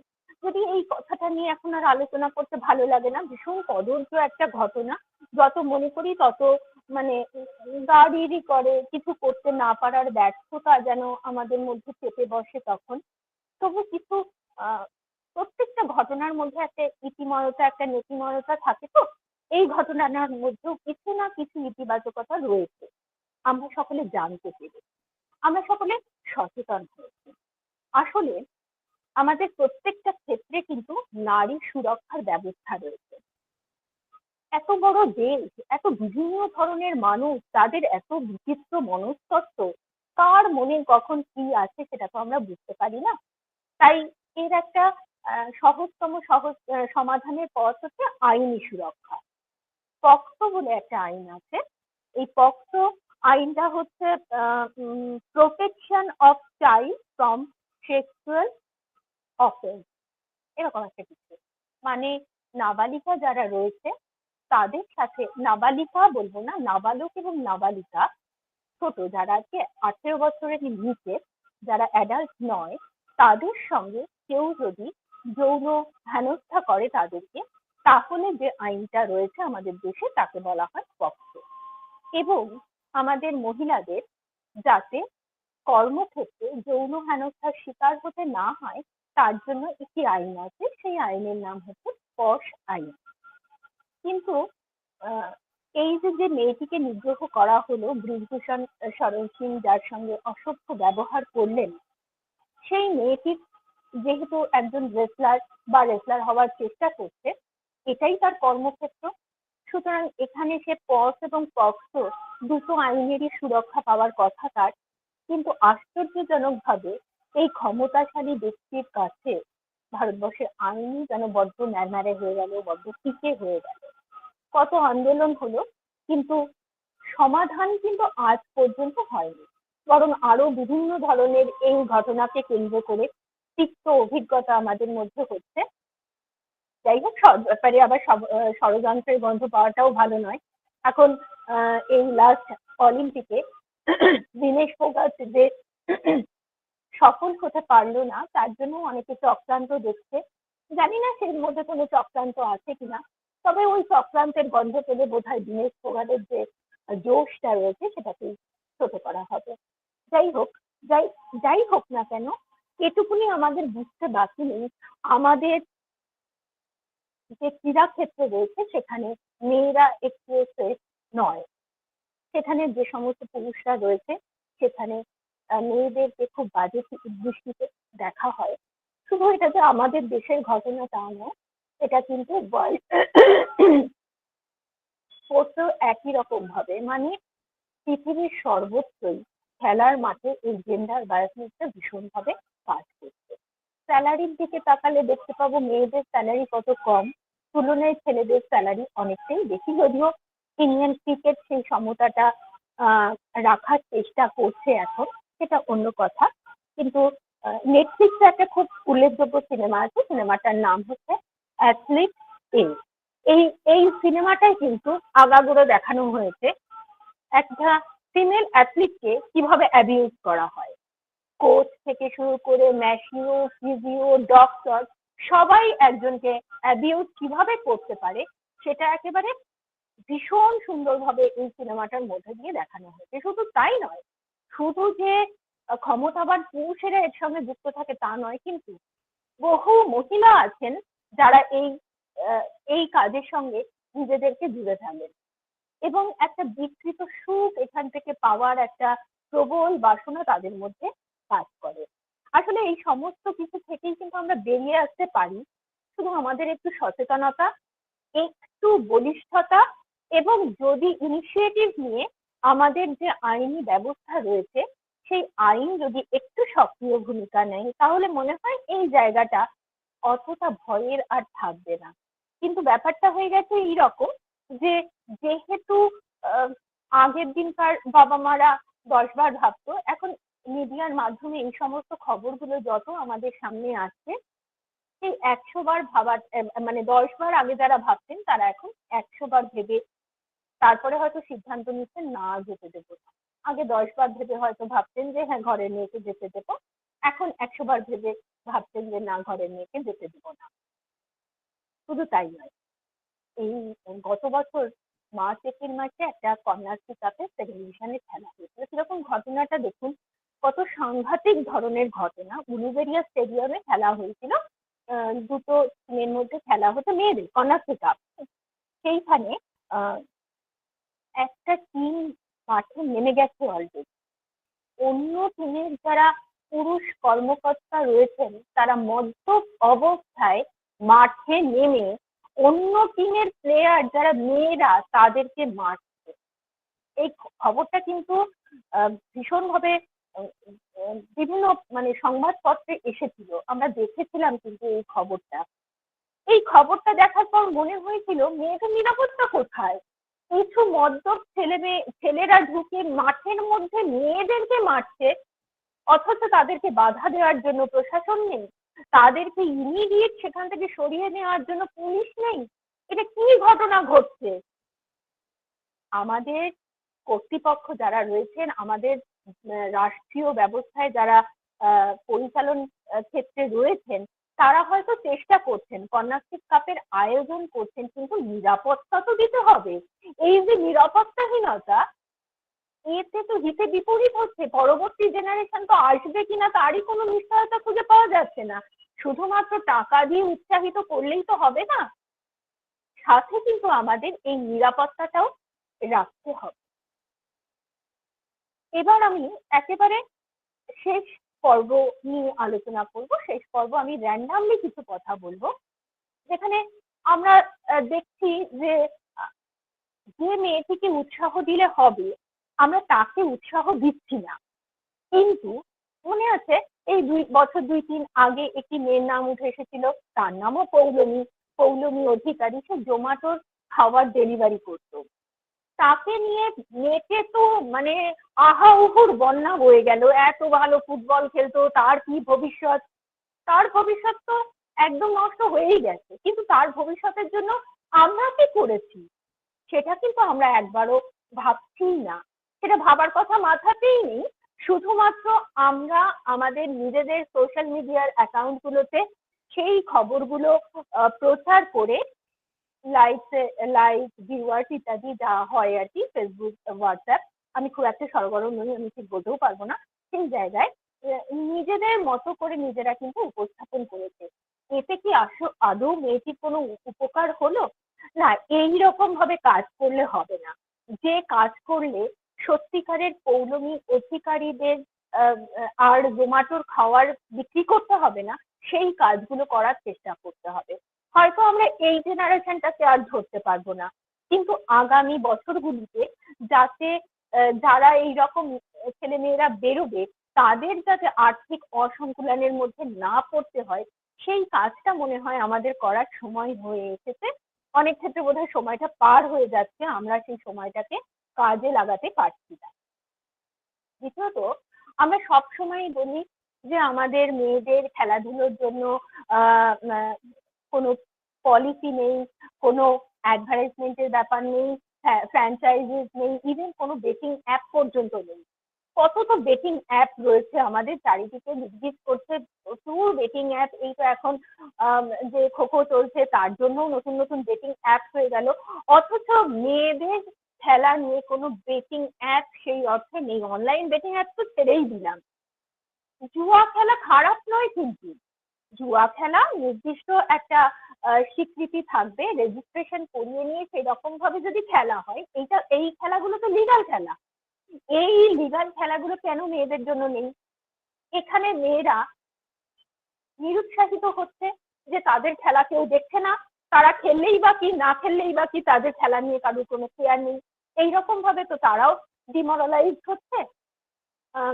অনেকদিন আগের কথা, কমনওয়েলথ গেমসের সময় অদিতি চৌহান, আমাদের যে ইন্ডিয়া টিমের গোলকিপার ছিল, সেই মেয়েটি সোশ্যাল মিডিয়ায় বলেছিল এবং আমাকেও শেয়ারও করেছিল, যেহেতু আমি অনেকদিন ইন্ডিয়া টিমের সঙ্গে কাজ করেছি, অদিতিদের সঙ্গেও আমি অনেকদিন একসঙ্গে ছিলাম, ফলে তো ওরা আমার সঙ্গে যেটা শেয়ার করেছিল যে ওরা একেবারে ওপেনলি বলেছিল যে অমুক তারিখে অমুক সময় আমাদের খেলা আছে, আপনারা দেখতে পারেন, বুঝতে পারেন, নাও দেখতে পারেন, নাও বুঝতে পারেন, অন্তত পক্ষে চ্যানেলটা খুলে রাখবেন যাতে আমরা বুঝি, অন্তত আমাদের এই কথাটা শুনে আপনারা আমাদের পাশে আছেন। কি সাংঘাতিক কথা না, যে মেয়েটা ইন্ডিয়াকে রিপ্রেজেন্ট করছে বা যে মেয়েগুলো ইন্ডিয়াকে রিপ্রেজেন্ট করছে তারা ইন্ডিয়ানদের কাছে কাতর আবেদন জানাচ্ছে যে আপনারা দয়া করে আমাদের খেলাটা দেখুন, না দেখলেও অন্তত সেই সময় চ্যানেলটাকে খুলে রাখুন।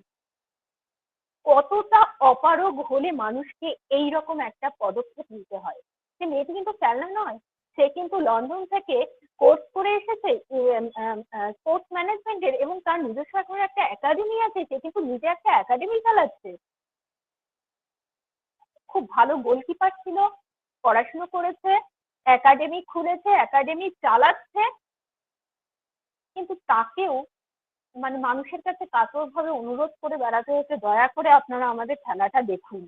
কিন্তু তার কি লাভ হবে জানি না, কিন্তু আমরা যদি খেলাটা দেখি আমাদের ঘরের মেয়েরাই কিন্তু পরে পরে মানে পরবর্তী জেনারেশন খুব সহজে কিন্তু সেই জায়গাটায় পৌঁছে যেতে পারবে। আমরা উৎসাহ না দিলে তাদেরকে কে উৎসাহ দেবে? অন্তত উৎসাহ দেওয়ার দায়িত্বটা তো আমাদের নিতেই হবে। আমরা সবসময় বলি যে আমাদের এত বড় একটা দেশ, এত বড় মিডিয়া, সেখানে কত ক্রিকেটার মানে কত ধরনের বিজ্ঞাপন দিচ্ছে, কিন্তু বিজ্ঞাপনের প্রচারের কোনো মুখই হচ্ছে না মেয়েরা। তবে সেই কথা এখন বলা যাবে না, র্যাকেট স্পোর্টসের সফল নারী যারা রয়েছে তারা কিন্তু এখনো সেই সমস্ত অ্যাক্টিভিটির মধ্যে রয়েছে এবং তারা কিন্তু বিভিন্ন ধরনের অ্যাড এজেন্সিতে কাজ করছে। বিভিন্ন ধরনের এই ডেটাল টেটাল অনেক রকম অ্যাডভার্টাইজমেন্ট দেখি হেলথ ড্রিঙ্কসের, সেখানে তো দেখা যায়, তাদেরকে তো দেখা যায় না সেরকমটা না। তবে একটা মজার বিষয়, সবই কিন্তু র্যাকেট স্পোর্টস। র্যাকেট স্পোর্টসটা কিন্তু জানা আমাদের রাষ্ট্রীয় সাফল্য, জানা আমাদের জাতীয় সাফল্য, তার থেকে বেশি ভালো বললে মানে মানে আরো পারফেক্টলি বললে এটা কিন্তু ইন্ডিভিজুয়াল অ্যাচিভমেন্ট র্যাকেট স্পোর্টস। তাই এই জায়গায় দাঁড়িয়ে মনে হয় একটা র্যাকেট স্পোর্টসে সফল হতে গেলে প্রচুর অর্থের দরকার, এবং যারা র্যাকেট স্পোর্টসে সফল হচ্ছে আমাদের দেশে তারা প্রত্যেকেই কিন্তু অর্থবিত্ত পরিবারের মেয়ে, এবং তারা যখন বিজ্ঞাপনে মুখ হচ্ছে তখন আরো 5 জন সেই অর্থবিত্তবান পরিবারের থেকেই কিন্তু মেয়েরা ইন্সপায়ার্ড হয়ে সেই দিকে এগিয়ে যাচ্ছে। এখন আমাদের দেশের কিন্তু অর্থনৈতিক অবস্থা এতটাও খারাপ নয় যে একটা স্পোর্টস পার্সন তৈরি করতে পারবে না।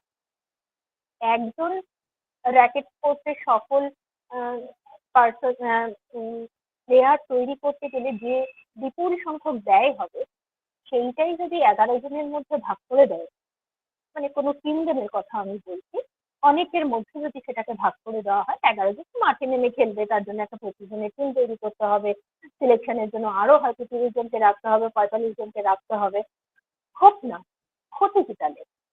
তাহলে তো এই জায়গাটা মনে হয় খুব সহজে আমরা পৌঁছে দিতে পারবো, তাই না? সাফল্যের একটা খুব সহজ যাত্রা পথ তৈরি হয়ে যেতে পারে। যেরকম আমাদের যে মেন হকি টিমটা রয়েছে যারা অলিম্পিকে পার্টিসিপেট করলো, তাদের কিন্তু সম্পূর্ণ দায়িত্ব নিয়েছিল বিজেপি সরকার, মানে উড়িষ্যা সরকার, এবং সেই রকম ভাবেই যদি ইন্ডিয়া গভর্নমেন্ট একটা মেয়েদের টিমের, আমি বলছি না ফুটবল, আমি বলছি না কাবাডি, এখন তো খোখো খেলা হচ্ছে, কাবাডি খেলা হচ্ছে, হ্যান্ডবল আছে, ভলিবল আছে, যে কোনো একটা স্পোর্টসে ধরে যদি একটু প্রমোট করা যায় তাহলে মনে হয় এই জায়গাটায় আমরা খুব তাড়াতাড়ি সফল হতে পারবো। দ্বিতীয়ত আমাদের খুব সবসময় মনে হয় যে দূর মেয়েরা খেলে কি করবে, মেয়েদের খেলায় কোনো দর্শক হয় না। হয় হয় দর্শক হয়, আমার নিজের অভিজ্ঞতা বলছে, আমি তো মফস্বলে থাকি, অশোকনগরে থাকি, আমি যখন প্রথম মেয়েদের জন্য টুর্নামেন্ট করেছি, আপনাদের বললে পরে না, মানে না দেখালে পরে আপনারা বিশ্বাস করতে পারবেন না, যে সমস্ত মেয়েরা খেলেছে সেখানে তাদেরকে আমরা কেউ চিনতাম না, অশোকনগরে কাউকে চিনতাম না, বাইরের টিম এসে খেলে গেছে, সেই মেয়েদের নামগুলো পর্যন্ত স্থানীয় লোকেরা জেনে গেছে, কবে খেলা হবে, মানে আমাদের যে অশোকনগর স্টেডিয়ামটা ছিল, দুর্ভাগ্যজনকভাবে এখন সেটাকে নিয়ে চরম রাজনীতি করা হচ্ছে। যা হোক, সেটা একেবারে আমি ছেড়ে দিলাম। এই রাজনীতির চাপানো তো থাকবেই, চলতেই থাকবে, এর মধ্যে দিয়েই কাজ করতে হবে।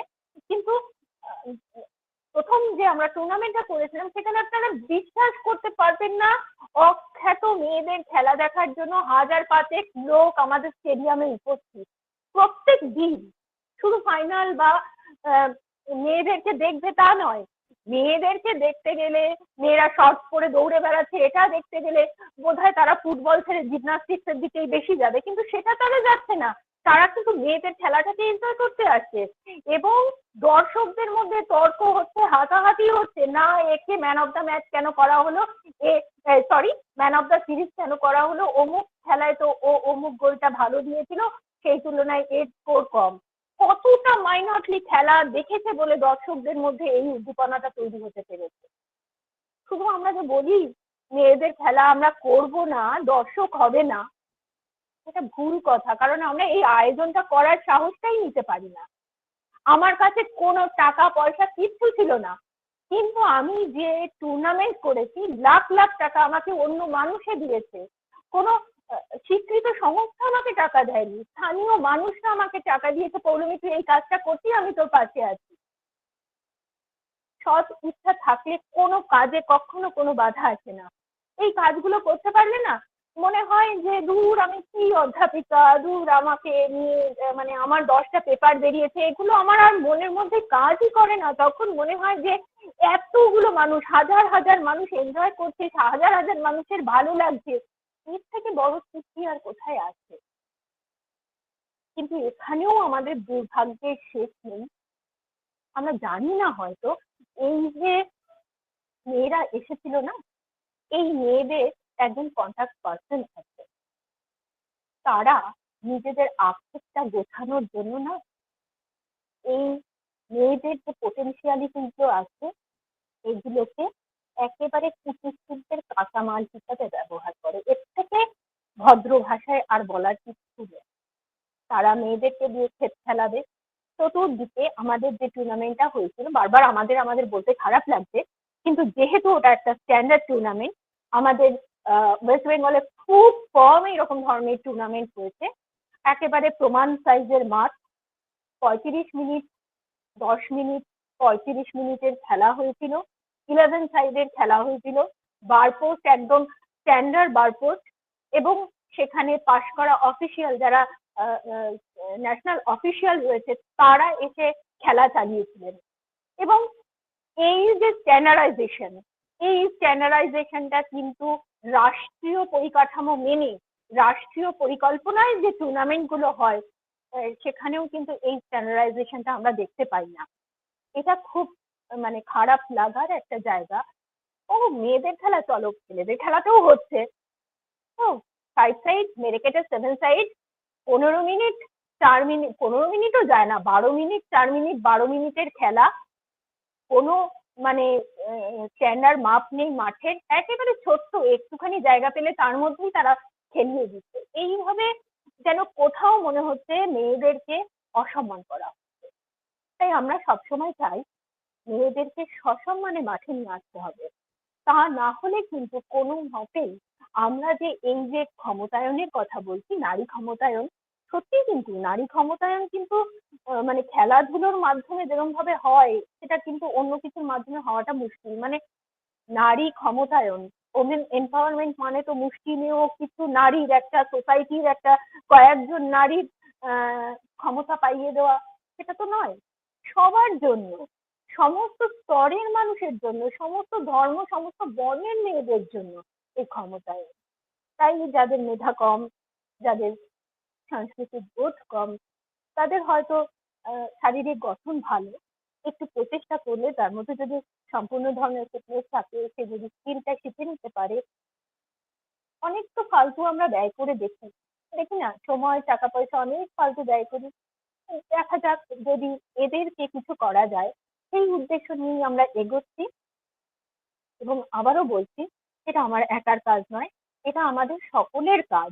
তাই এই কাজে যদি আমরা সম্মিলিতভাবে এগিয়ে আসতে পারি, আমাদের প্রথম কথা, আমাদের ভারতবর্ষের ক্রীড়া সংস্কৃতি মানেই কেবলমাত্র ক্রিকেট। ক্রিকেট কিন্তু ক্রীড়া সংস্কৃতি নয়, একটা খেলা। এই জায়গাটাই আমরা গুলিয়ে ফেলি। আমরা ভাবি খেলা মানেই ক্রিকেট, খেলার ক্রীড়া সংস্কৃতি মানেই ক্রিকেট। না, তার বাইরেও অনেক কিছু আছে যেটার দিকে তাকানো উচিত। আমাদের যে পেরিফেরিয়াল স্পোর্টস গুলো রয়েছে, সেই পেরিফেরিয়াল স্পোর্টস গুলোকে ধরে ধরে যদি ঠিক ঠিক পকেট পকেট করে আমরা সেখান থেকে চ্যালেঞ্জ কাজ করে তাদেরকে একটা ক্যাম্পে রেখে এগিয়ে নিয়ে যেতে পারি, তাহলে মনে হয় আমাদের যে জায়গাগুলো নষ্ট হয়ে গেছে বা যে জায়গাগুলো তৈরিই হয়নি, সেই জায়গাগুলো কিন্তু তৈরি হতে পারে। সম্ভাবনার অনেক ক্ষেত্র পড়ে রয়েছে, ইচ্ছা করলেই সেটা আমরা সবাই মিলে কাজ করে সেই জায়গাগুলোকে রিকভার করতে পারি। এবং কোথাও মনে হয় শুধুমাত্র মেয়েদের নয়, ছেলেদের খেলার একটা কালচার তৈরি করা উচিত। এবং খেলা মানেই একটা ছোট্ট ছাদে বিরাট সাজা, সেটা কিন্তু নয়। বিরাট কোহলি সেজে ছোট্ট মাঠে আমি 4-6 হাঁকালাম, ওটাকেও ক্রীড়া সংস্কৃতি বলে না। ক্রীড়া সংস্কৃতি মানে সুস্থভাবে আমি খেলবো, সে আমি হয়তো ন্যাশনাল পর্যন্ত নাই যেতে পারলাম, কিন্তু খেলার এই অভ্যাসটা আমার থাকবে, আমার পরবর্তী প্রজন্মের মধ্যে আমার থেকেই সেটা ছড়িয়ে পড়বে, তবে তো সংস্কৃতি মজবুত হবে। তাই আমরা ভীষণভাবে চাচ্ছি, ছোট ছোট ছেলে মেয়েদের দিয়ে আমরা বেবি লিগ শুরু করেছি। সব মানে প্রচুর ছেলেরা মেয়েরা একসঙ্গেই ফুটবল খেলেছিল, বিভিন্ন গেমই হবে, হতে পারে এটা। তো সেই জায়গাগুলোর দিকে যদি আমরা সবাই মিলে একটু ধ্যান দিই, এবং তারও আগে মাথায় রাখতে হবে শুধুমাত্র ফিজিক্যাল এডুকেশনের গণ্ডি বা স্পোর্টস রিলেটেড যারা ব্যক্তিত্ব রয়েছে তাদের মধ্যে এই ধরনের সেমিনার বা এই ধরনের আলোচনা আটকে রাখলে হবে না। এটাকে সর্বজনীন করে তুলতে হবে। যতক্ষণ না আমি সবার মধ্যে এটাকে ছড়িয়ে দিতে পারছি, ততদিন এ আশা দুরাশা হয়েই থেকে যাবে। যাই হোক, বলতে গেলে অনেক কিছুই বলা যায়, কিন্তু আমি আমার বক্তব্য আর দীর্ঘায়িত করছি না, আমি এখানেই থামছি। আর সকলকে আবারও ধন্যবাদ জানাচ্ছি, এবং স্যার ম্যাডাম যারা দিয়েছেন তাদেরকে আমি আমার প্রণাম জানাচ্ছি। নমস্কার।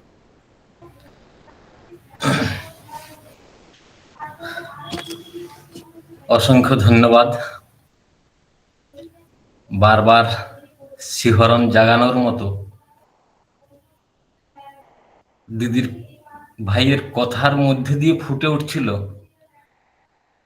সেই অন্যায় অত্যাচার, যত যত কিছু অত্যাচার, পাপ, কুটিল কুৎসিত ক্রূর, তারপরে তব অভিশাপ। বর্ষি আছো ক্ষিপ্র বগে, অর্জুনের অগ্নিবাণ সম। তুমি সত্যবীর সুকঠোর, করুণ কোমল, নির্মম নির্মম।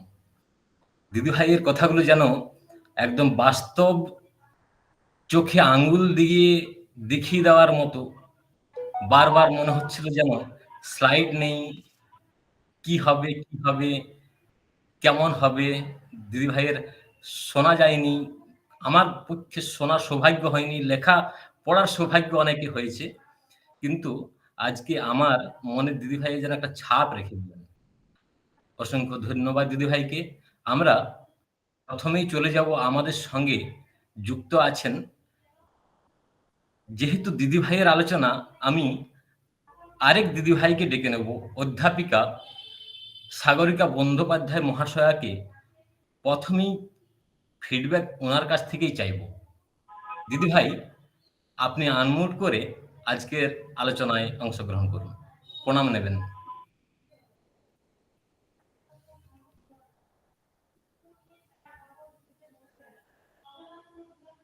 সাগরিকা বন্দ্যোপাধ্যায় মহাশয়া,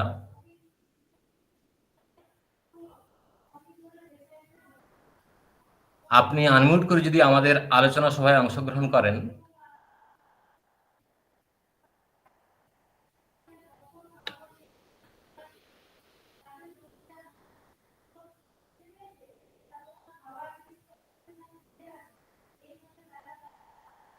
আচ্ছা, আমরা এখন চলে যাব, আমাদের সঙ্গে যুক্ত আছেন কল্যাণী বিশ্ববিদ্যালয়ের উপাচার্য এবং আমাদের আলাপনের প্রথম পর্বের আলোচক অধ্যাপক অলোক কুমার ব্যানার্জি মহাশয়। স্যারকে অনুরোধ করছি আজকের আলোচনা সভায় অংশগ্রহণ করার জন্য। স্যার, প্রণাম নেবেন। আহ, আমার আলোচনাটা ভালো লেগেছে, কিন্তু আমার কিছু কথা আছে, আমি এখন বলবো না। আমি বলবো অন্যদের কাজ শুনি আগে, অন্যরা কে কি বলছে, তারপরে আমাকে শেষকালে সময় দেওয়া হোক। এগ্রিড? আপনারা সম্মত এটাতে? ঠিক আছে স্যার। আচ্ছা, আমাদের সঙ্গে যুক্ত আছেন দিলীপ কুমার বন্দ্যোপাধ্যায় স্যার। না, উনি এখন এই মুহূর্তে নেই। যুক্ত আছেন অধ্যাপক পরিমল দেবনাথ মহাশয়। স্যার, আপনি যদি আনমিউট করে আমাদের এই আলোচনা সভায় অংশগ্রহণ করেন।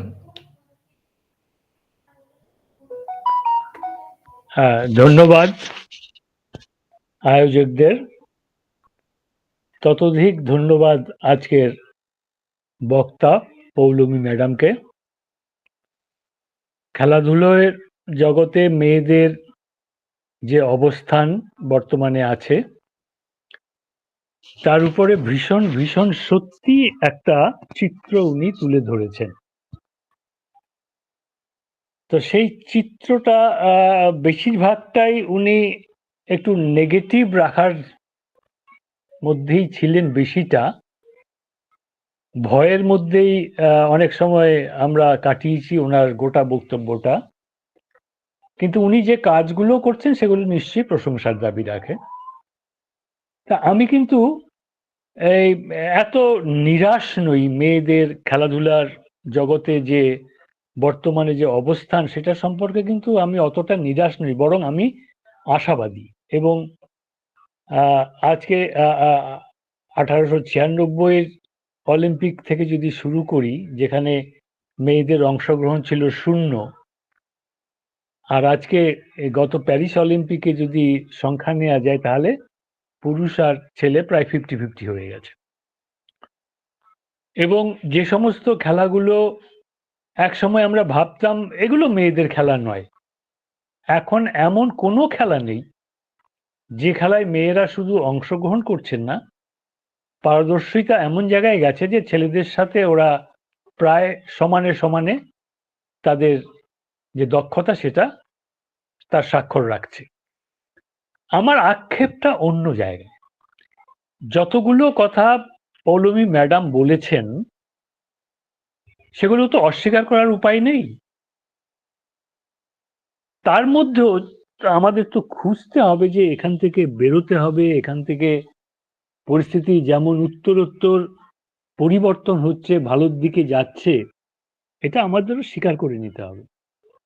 আমার আক্ষেপের জায়গাটা হচ্ছে এটা যে আমাদের সোসাইটি, আমি যদি আমাদের বিভিন্ন এজেন্সিগুলোর কথা যদি ভাবি, আমাদের সবচেয়ে বড় সোসাইটি হচ্ছে আমার পরিবার, যেখানে আমার জন্ম, যেখানে আমি লালিত পালিত হই, বড় হই, শিক্ষা দীক্ষা, নিজেকে আরো প্রসারিত করা শুরু হয় আমার পরিবার থেকে। তারপরে আরো অনেক অন্যান্য এজেন্সি রয়েছে, আমি সেগুলোতে যাচ্ছি না, আমি শুধু পরিবারের মধ্যেই সীমাবদ্ধ রাখছি। পরিবারের মধ্যে যারা আছেন, মা বাবা দাদা দিদি, তাদের দৃষ্টিভঙ্গি যদি পরিবর্তন না হয়, তাহলে এই সমস্যাটা এখন যেভাবে আছে সেভাবেই থাকবে। তবে হ্যাঁ, পরিবর্তন হচ্ছে, উত্তরোত্তর মানুষ যা দেখতে পাচ্ছে, মেয়েদের যে অভাবনীয় যে তাদের কৃতিত্ব যেটা দেখা যাচ্ছে, এক কথায় মেয়েরা আজকে দে আর আনস্টপেবল, তাদেরকে আটকে রাখা যাচ্ছে না। কিন্তু ওই পরিবারের সবচাইতে কাছের যে মানুষটা, আমি তাকেই আক্ষেপের কথা, তার কথাটাই বলছি। মাও একটি মেয়ে। এই মায়ের দৃষ্টিভঙ্গি তার ছেলে এবং মেয়ের মধ্যে কি এক? না, এক নয়। সোশ্যাল সিকিউরিটির স্বার্থে মা বেশি পছন্দ করেন বা বেশি সুযোগ সুবিধা দেন ছেলেকে, মেয়েকে দেন না। ছেলে আর মেয়ে একসাথে পড়াশোনায় বসলে মা হয়তো মেয়েটাকে ডাকেন, এই শোন, একটু রুটিটা বানিয়ে নিয়ে আয় তো, একটু রুটিটা করে দে, আজকে রাত্রিরে খেতে হবে। আমি তো পড়ছি মা। না ঠিক আছে, ভাই তো এখন পড়ছে, ওর পড়াটা ডিস্টার্ব করছি না, তুই একটু করে নে। এই দৃষ্টিভঙ্গিটা কি আমরা অস্বীকার করতে পারি? বেশিরভাগ ক্ষেত্রে আমাদের মায়েরা কিন্তু তাদের মেয়েদের যেভাবে লালন পালন করার দরকার সেই সুযোগটা কিন্তু দিতে চান না। সে সোশ্যাল সিকিউরিটি বা আরো অনেক কথা বলা যায়, এই নিয়ে বলতে গেলে কয়েকটা এপিসোড করা যাবে, স্যার বলবেন পরে, সেটা আরো কিছু শুনবো। এই ধর্মীয় বা বিভিন্ন বিষয়ের যে প্রভাব পড়ে সেটা আজকে নতুন নয়, কিন্তু আমার মনে আছে সালটা বোধহয় 1980 সাল, নেতাজি ইন্ডোর স্টেডিয়ামে 33তম টেবিল টেনিস বিশ্ব প্রতিযোগিতা চলছে। খেলা দেখতে গেছি, একটা টেবিলে দেখছি, একদিকে ডাবল খেলা হচ্ছে, এক দল একটা টিম তারা যেমন টেবিল টেনিসের পোশাক হওয়া উচিত সেই পোশাক পরে খেলছে, আরেক দিকে আরেকটা টিম সালোয়ার কামিজ পরে খেলছে। তো খেলা যখন শেষ হলো তখন আমি দর্শক আসন থেকে গুটি গুটি গিয়ে তাদের কাছে গেলাম, গিয়ে জিজ্ঞেস করলাম, আচ্ছা আপনারা এই পোশাকটা পরে কেন খেললেন? আপনাদের তো অসুবিধা হওয়ার কথা, আমাদের দেখেও তাই মনে হয়েছে। সেই মেয়ে দুটি বলল, আমাদের ধর্মীয় অনুশাসন, আমাদের এখানে আসার সময় আমাকে বলে দেওয়া হয়েছে যে আমরা ওই শর্টস পরে খেলতে পারবো, আমাদের খেলতে দেওয়া হবে না। তো এরকম বিভিন্ন বাধা নিষেধ বিপত্তি আছে। আর সবচেয়ে বড় যেটা, আমাদের মেয়েদেরকে ওই দাবায়া রাখছি, যেটা আমরা বলি দাবিয়ে রাখছি, সেখান থেকে উদ্ধার করতে গেলে সবচেয়ে বড় ভূমিকা যেটা যার পালন করা উচিত সেটা হচ্ছে আমাদের গণমাধ্যম। গণমাধ্যম আজকে ওয়ার্ল্ড চ্যাম্পিয়ন হচ্ছে মেয়েরা, গোল্ড মেডেল পাচ্ছে মেয়েরা বিভিন্ন খেলাধুলোতে, সেইগুলোর প্রচার আর আমাদের ছেলেদের যে টিমগুলো আছে তাদের সাফল্য ব্যর্থতার প্রচার একমাত্রায় কি হয়? হয় না।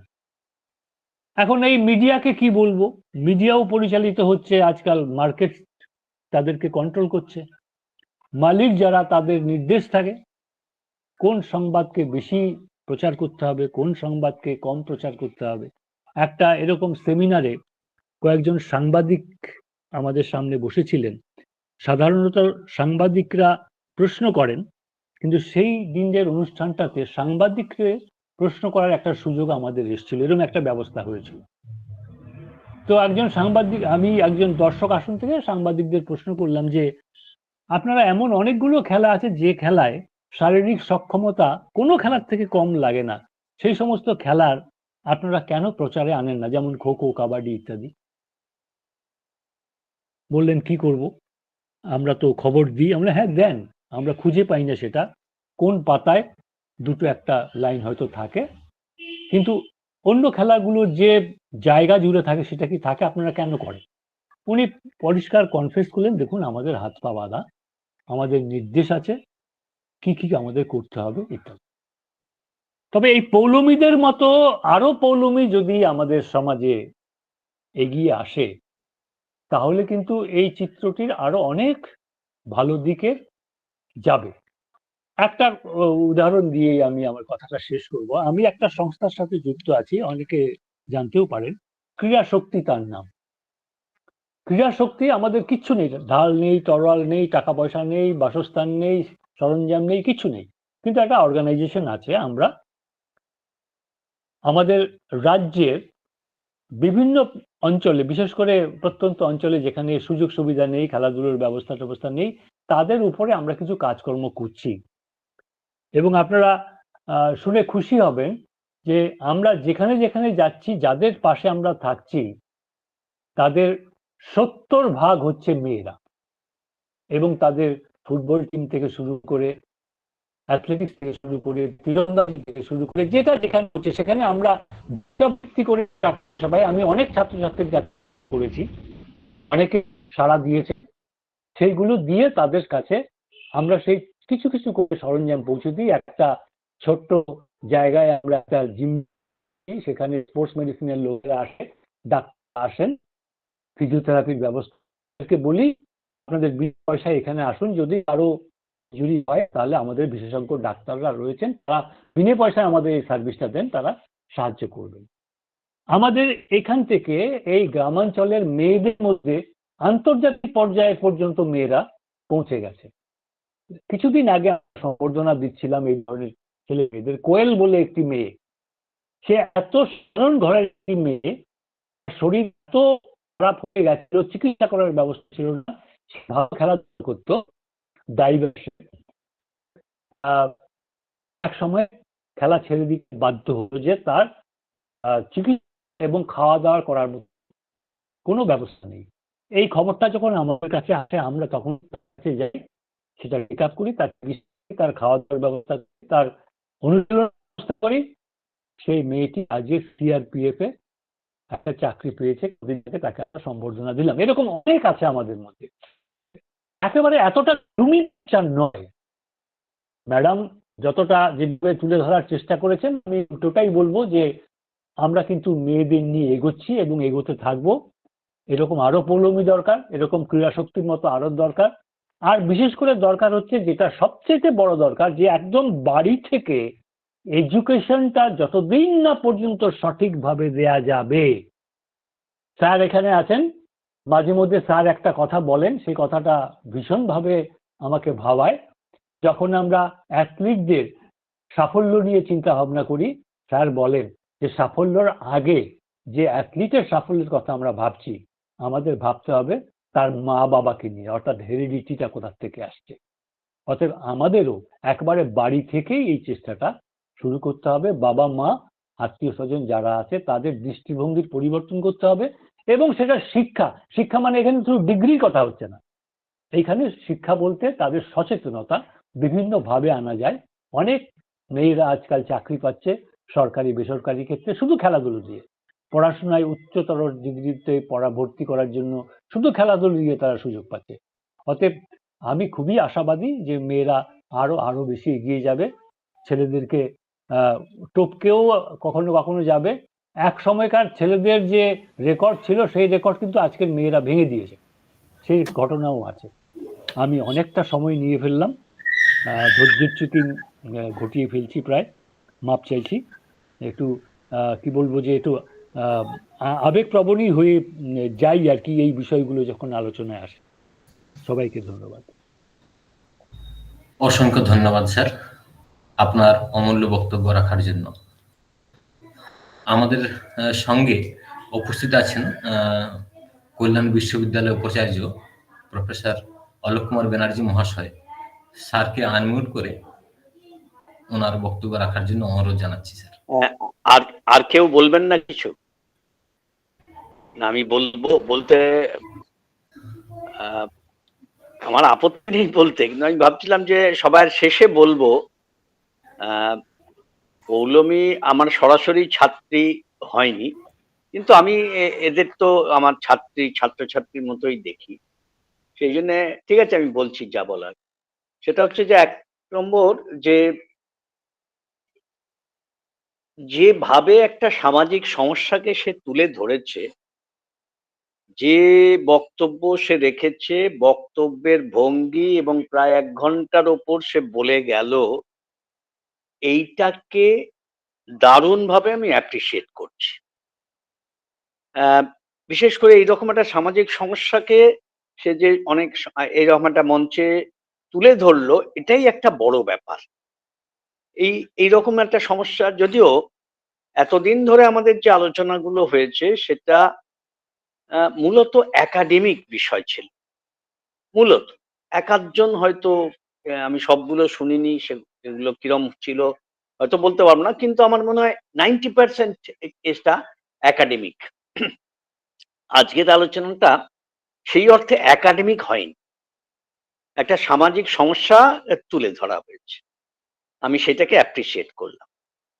কিন্তু তার সঙ্গে সঙ্গে যেটা বলার আছে আমার, 1 নম্বর হচ্ছে টাইটেলের সময় বলা হলো এম্পাওয়ারমেন্ট থ্রু স্পোর্টস। আমি এই এম্পাওয়ারমেন্ট শব্দটা সেই অর্থে খুঁজে পেলাম। ওর বক্তব্যটা ছিল যে চেষ্টা করছেন যে খেলার মাধ্যমে তাদেরকে আরো সমাজে একটা প্রতিষ্ঠা দিতে, সেই অর্থে এম্পাওয়ারমেন্ট হয়তো সেইটা গেছে, কিন্তু চোখের সামনে এম্পাওয়ারমেন্টের প্রচুর ঘটনা ঘটেছে। এই মুহূর্তে ভারতবর্ষের অলিম্পিক অ্যাসোসিয়েশনের এখনো পর্যন্ত হয় আছেন বা ছিলেন, সেটা হচ্ছে পিটি ঊষা। এটা এম্পাওয়ারমেন্ট নয়? ঝুলন গোস্বামী, এটা এম্পাওয়ারমেন্ট নয়? তার নামে একটা স্ট্যান্ড হচ্ছে। এটা ভাবা যায় যে একটা মেয়েকে কোথায় স্বীকৃতি দেওয়া হলো? অলিম্পিকে, ওয়ার্ল্ড কাপ ফুটবলে মেয়েরা অফিসিয়াল ফুটবলে, এটা এম্পাওয়ারমেন্ট নয়? তাহলে এম্পাওয়ারমেন্টের পরিমল বাবু যেটা বলছেন নেগেটিভ দিকটা বেশি হাইলাইটেড হয়েছে, সে সম্পর্কে আমার পৌলমী যেন মানে কষ্ট দুঃখ পাবেন না। আমি মানে অন্যভাবে ব্যাপারটা বলছি না, কিন্তু আজকের বক্তব্যটা একটা জায়গায় ছিল, সেই জায়গাটাকে হাইলাইটেড হলে ভালো লাগতো, সেই জন্য বলছি। এবার যে তার যা বক্তব্যের মধ্যে ছিল, আমি শুরু করি একদম। একটু সময় লাগবে বলবো না ছোট করব? না স্যার, বলুন। এক নম্বর হচ্ছে যে শুরু করলেন যে খোখোর ড্রেস পরে, আজ থেকে 40 বছর আগে, তাহলে দেশটা কি সেইখানেই আছে না আরো পিছিয়ে গেল? 40 বছর আগে আমাদের এক ছাত্র মেদিনীপুর জেলায় জিমন্যাস্টিক্সের দিন ওই স্কুলের শাড়ির বদলে ওই লোয়ার, মানে ট্র্যাকস্যুটের লোয়ার পরে আসতে বলেছিল, তার চাকরিটা প্রায় চলে যাচ্ছিল, এরকম একটা অবস্থা। এইটা যেমন একটা দিক, তার মানে কি এই যে ধর্মীয় বাধা অতিক্রম করতে পারছে না, এটা একটা সামাজিক সমস্যা, সেটা উনি বলেছেন। কিন্তু এর পাশাপাশি আমি আজ থেকে প্রায় 35 বছর আগে, 35 কি ওই রকমই হবে, এখন ওই যে মুর্শিদাবাদের সালেমা খাতুন যে প্রিন্সিপাল, ওই কি একটা কলেজটার নাম জানো ভুলে গেছি, প্রভারানী, ইয়েস। সালেমা, আর সেই তখন সে বাস্কেটবলে বেঙ্গল খেলেছে, সে তো সবকিছু ফিজিক্যাল অ্যাক্টিভিটি করতো অন্যান্য মেয়েদের মতো সাধারণ পোশাক পরে। সে তো মুসলিম, কোনোদিন তার ওই লোয়ার চেঞ্জ করে বা লোয়ার আনতে হয়নি। যে বেড়া তো আছে, সমাজে বাধা আছে, সেই বাধা যারা অতিক্রম করে গেছে তারা এক্সাম্পল হবে না? এইটা আমার মনে হয়েছে যে এটা যেমন একটা নেগেটিভ দিক, তার মানে ধর্মীয় আচরণটাকে এখনো আঁকড়ে ধরে রেখেছে মেয়েদের, সেটা তো ফ্যাক্ট আছে, অস্বীকার করছি না, কিন্তু এটাকে অতিক্রমও করছে যারা, তারা এক্সাম্পল হওয়া উচিত ছিল আজকের আলোচনায়, তাহলে এম্পাওয়ারমেন্ট শব্দটা ঠিক ঠিক আসত। যৌন হেনস্থার কথাটা এমন ভাবে বলছিলেন যেন শুধু ক্রীড়ার ক্ষেত্রেই সব ব্যাপারটা। এটা তো সমাজের অঙ্গ, ক্রীড়া তো একটা প্রতিষ্ঠান, একটা সামাজিক প্রতিষ্ঠান, তো তার সবকিছু সমাজে যা যা ভালো মন্দ যা আছে সবই তার মধ্যেও থাকবে। বিশ্ববিদ্যালয়ে যৌন হেনস্থা হচ্ছে না, কলেজে হচ্ছে না, স্কুলে হচ্ছে না, সেখানে তো খেলাধুলো নয়, তাহলে সব জায়গাতেই এই অবস্থাটা আছে। সেইটা মানে বললে ভালো হতো যে শুধু ক্রীড়া ক্ষেত্রেই নয়, সব জায়গায় মেয়েদের হেনস্থা হচ্ছে এবং ক্রীড়া ক্ষেত্রেও হচ্ছে, এটা একটা ভয়। দ্বিতীয়ত, নাভ্রাতিলোভার জীবনী যারা পড়েছেন, tennis player, champion tennis player, তার জীবনের সমস্ত ঘটনাটার জন্য দায়ী তার পরিবার ছিল। কেমন ভাবে ছোটবেলায় তিনি হেনস্থা হয়েছেন তার স্টেপ ফাদারের দ্বারা, সেটা তিনি ওই বইতে উল্লেখ করেছেন। তো সেই জন্য আমি বলতে চাইছি, যৌন হেনস্থাটা কোনো ক্রীড়াক্ষেত্র কোনো বিচ্ছিন্ন ঘটনা নয়, সমাজের সর্বস্তরে আছে। এবং যা স্ট্যাটিস্টিক্স পাওয়া যায়, যত হেনস্থা হয় তার প্রায় 60 থেকে 65% পরিবারের নিকট আত্মীয় পরিচিতদের দ্বারা হয় মেয়েরা, সেগুলো উল্লেখ করা দরকার ছিল। এটা একটা গেল। আর একটা হচ্ছে যে এই যে তিনি যা ব্যবস্থাগুলো করছেন, এই অশোকনগরের খেলার, এটা প্রশংসনীয়। এই ধরনের যত বেশি করবেন, মেয়েদেরকে আনতে পারবেন মাঠে, তার যে প্রচেষ্টা, সেটাকে আমি সাধুবাদ জানাচ্ছি, খুব অ্যাপ্রিসিয়েট করছি এই প্রচেষ্টাগুলো। এর যেমন পরিমল বাবু শক্তির কথা বললেন, সেই রকম পৌলমীর যে যে সংস্থা, তার মাধ্যমে তারা যে চেষ্টা করছেন, সেটাকে অ্যাপ্রিসিয়েট। কিন্তু আমি ফিরে আসি আমার আজকের আলোচনার বিষয়বস্তু থেকে অনেকটাই সরে গিয়ে একটা সামাজিক সমস্যাটাকে তিনি হাইলাইট করেছেন। এটা অপ্রাসঙ্গিক নয়, এটা অপ্রাসঙ্গিক নয়, এটা সমস্যা। মানে ক্রীড়াক্ষেত্রে আমাদের যে সমস্যা সেইটাকেই উনি হাইলাইট করেছেন। কিন্তু এম্পাওয়ারমেন্টটা বললে অনেক এম্পাওয়ারমেন্টের প্রচুর ঘটনা আছে, এই নিয়ে প্রচুর গবেষণা হচ্ছে আজকে সারা পৃথিবী জুড়ে। পরিমলবাবু 1896 সালে শুধু একটু উল্লেখ করলেন। আমি বলছি যে মেয়েরা অলিম্পিকে অংশগ্রহণ করেছে 30 বছর পরে, কিন্তু 30 বছরের বাধা অতিক্রম করে, মানে সবসময় তাহলে পার্সেন্টেজ অফ পারফরমেন্সটাকে যদি ধরি তাহলে সেটা 30 বছর সবসময় পিছিয়ে থাকবে। আজকে যখন 2024 সালে আমরা করছি, তাহলে 1996 সালে যে পারফরমেন্স ছিল ছেলেদের, তার সাথে যদি মেয়েরা সমতা রাখে তাহলে বুঝতে হবে ঠিক আছে। কিন্তু মেয়েরা তো তার চেয়েও এগিয়ে গেছে।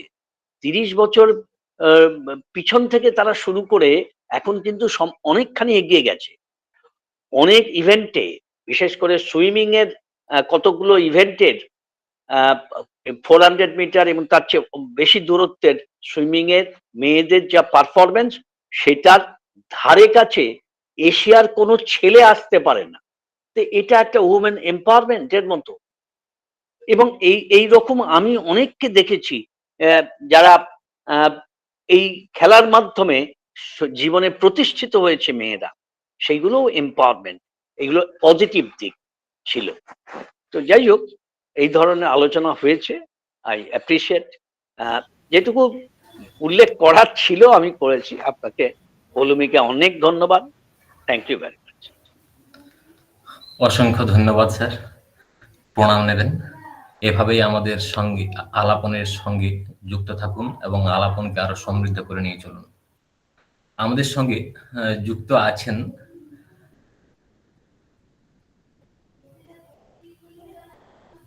নিতু দত্তা ম্যাম। কারণ একজন অধ্যাপিকা যদি এই বিষয়ে অভিব্যক্তি দেন তাহলে খুবই ভালো হবে। নিতু ম্যামকে ডাকার আগে আমি একটি ঘটনা একটু সংযোজন করে দিই, তারপর দিদি বলবেন। এই মুহূর্তে আমি একটি ঘটনার সাক্ষী। 2024 সাল জানুয়ারি মাস,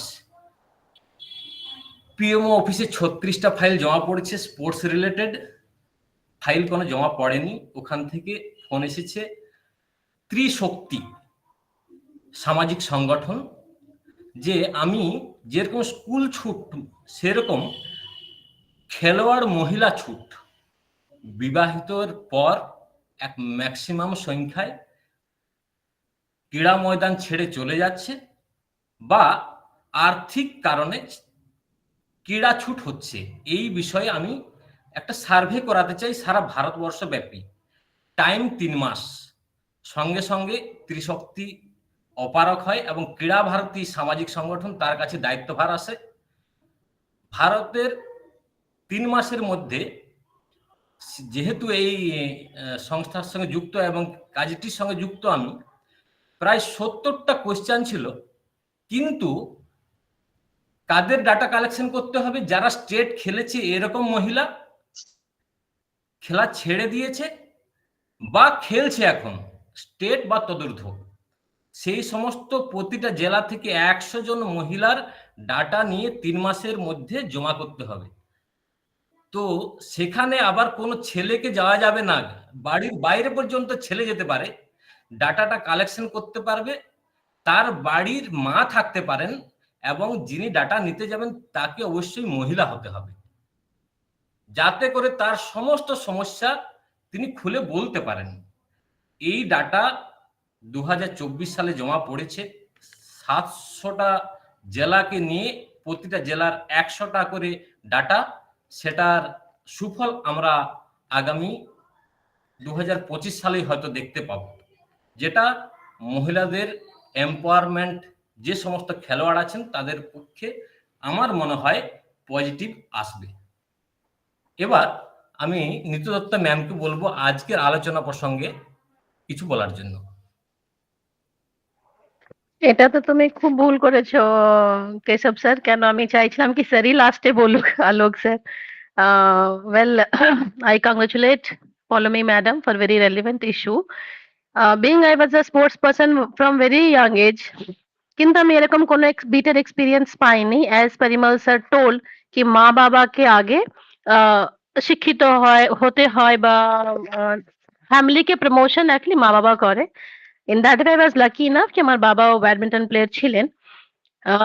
I am totally agree with Alok sir. এম্পাওয়ারমেন্টের যদি আমরা পজিটিভ দিক দেখি তাহলে এগোতে বেশি সুবিধা হবে। ওই প্রিমিটিভ টাইম যেটা হচ্ছিল বা এখনো হচ্ছে যেটা স্যার বললেন, সো আমার আলোক স্যারের উপরে কিছু বলার নেই। And totally I am agree with Alok sir and Parimal sir. But still, she spoke in a simultaneously manner for 1.5 hours. That is also a big deal for social issue. So I welcome and congratulate Polly ma'am. And sir, thank you so much, Alok sir, ki eto precisely example gulo dewar jonno. Thank you so much. অসংখ্য একটা ধন্যবাদ। Add করব। হ্যাঁ sir. হ্যাঁ sir, হ্যাঁ sir. আমি নিতুর গলাও শুনতে পাইনি, নিতুকে দেখতেও পাইনি। যদি ওকে দেখতে পারতাম তাহলে এম্পাওয়ারমেন্টের একটা এক্সাম্পল দিতে পারতাম। যা আমি নিজে নিতুর সাথে ব্যাডমিন্টন খেলেছি and I know her performance. এবং সে যেখান থেকে ব্যাডমিন্টন খেলতে খেলতে আজকে সে একটি কলেজের অধ্যাপিকা। Hats off to her. Thank you so much sir. Actually আমি ভীষণ ফিভার এটাই নিয়ে এটাই বসে আছি কিন্তু এটাই এম্পাওয়ারমেন্ট। এই খেলার মাধ্যমে আজকে যে জায়গায় নিজেকে প্রতিষ্ঠিত করতে পেরেছে, this is the example of in the society. Thank you. ভালো থাকো Nitu. Thank you so much sir. ধন্যবাদ স্যার।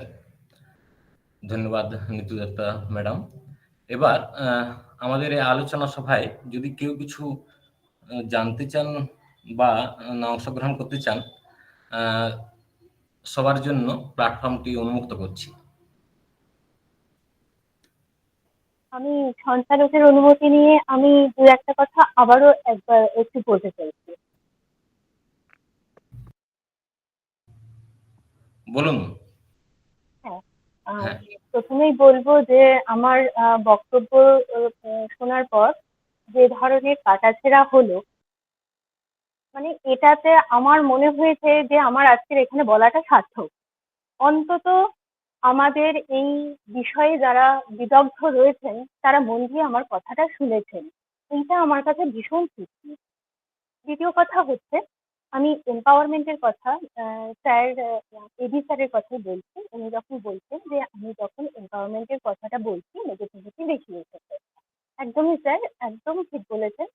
এখানে আমি নেগেটিভিটিটাকে তুলে ধরার চেষ্টা করেছি এবং আপনি নিজেও কথার ছলে একবার বললেন যে হয়তো এটা ও চেয়েছিল যে এম্পাওয়ারমেন্ট কিভাবে প্রতিষ্ঠা করা যায় এবং সেখানে বাধাগুলো কি সেটা দেখানো।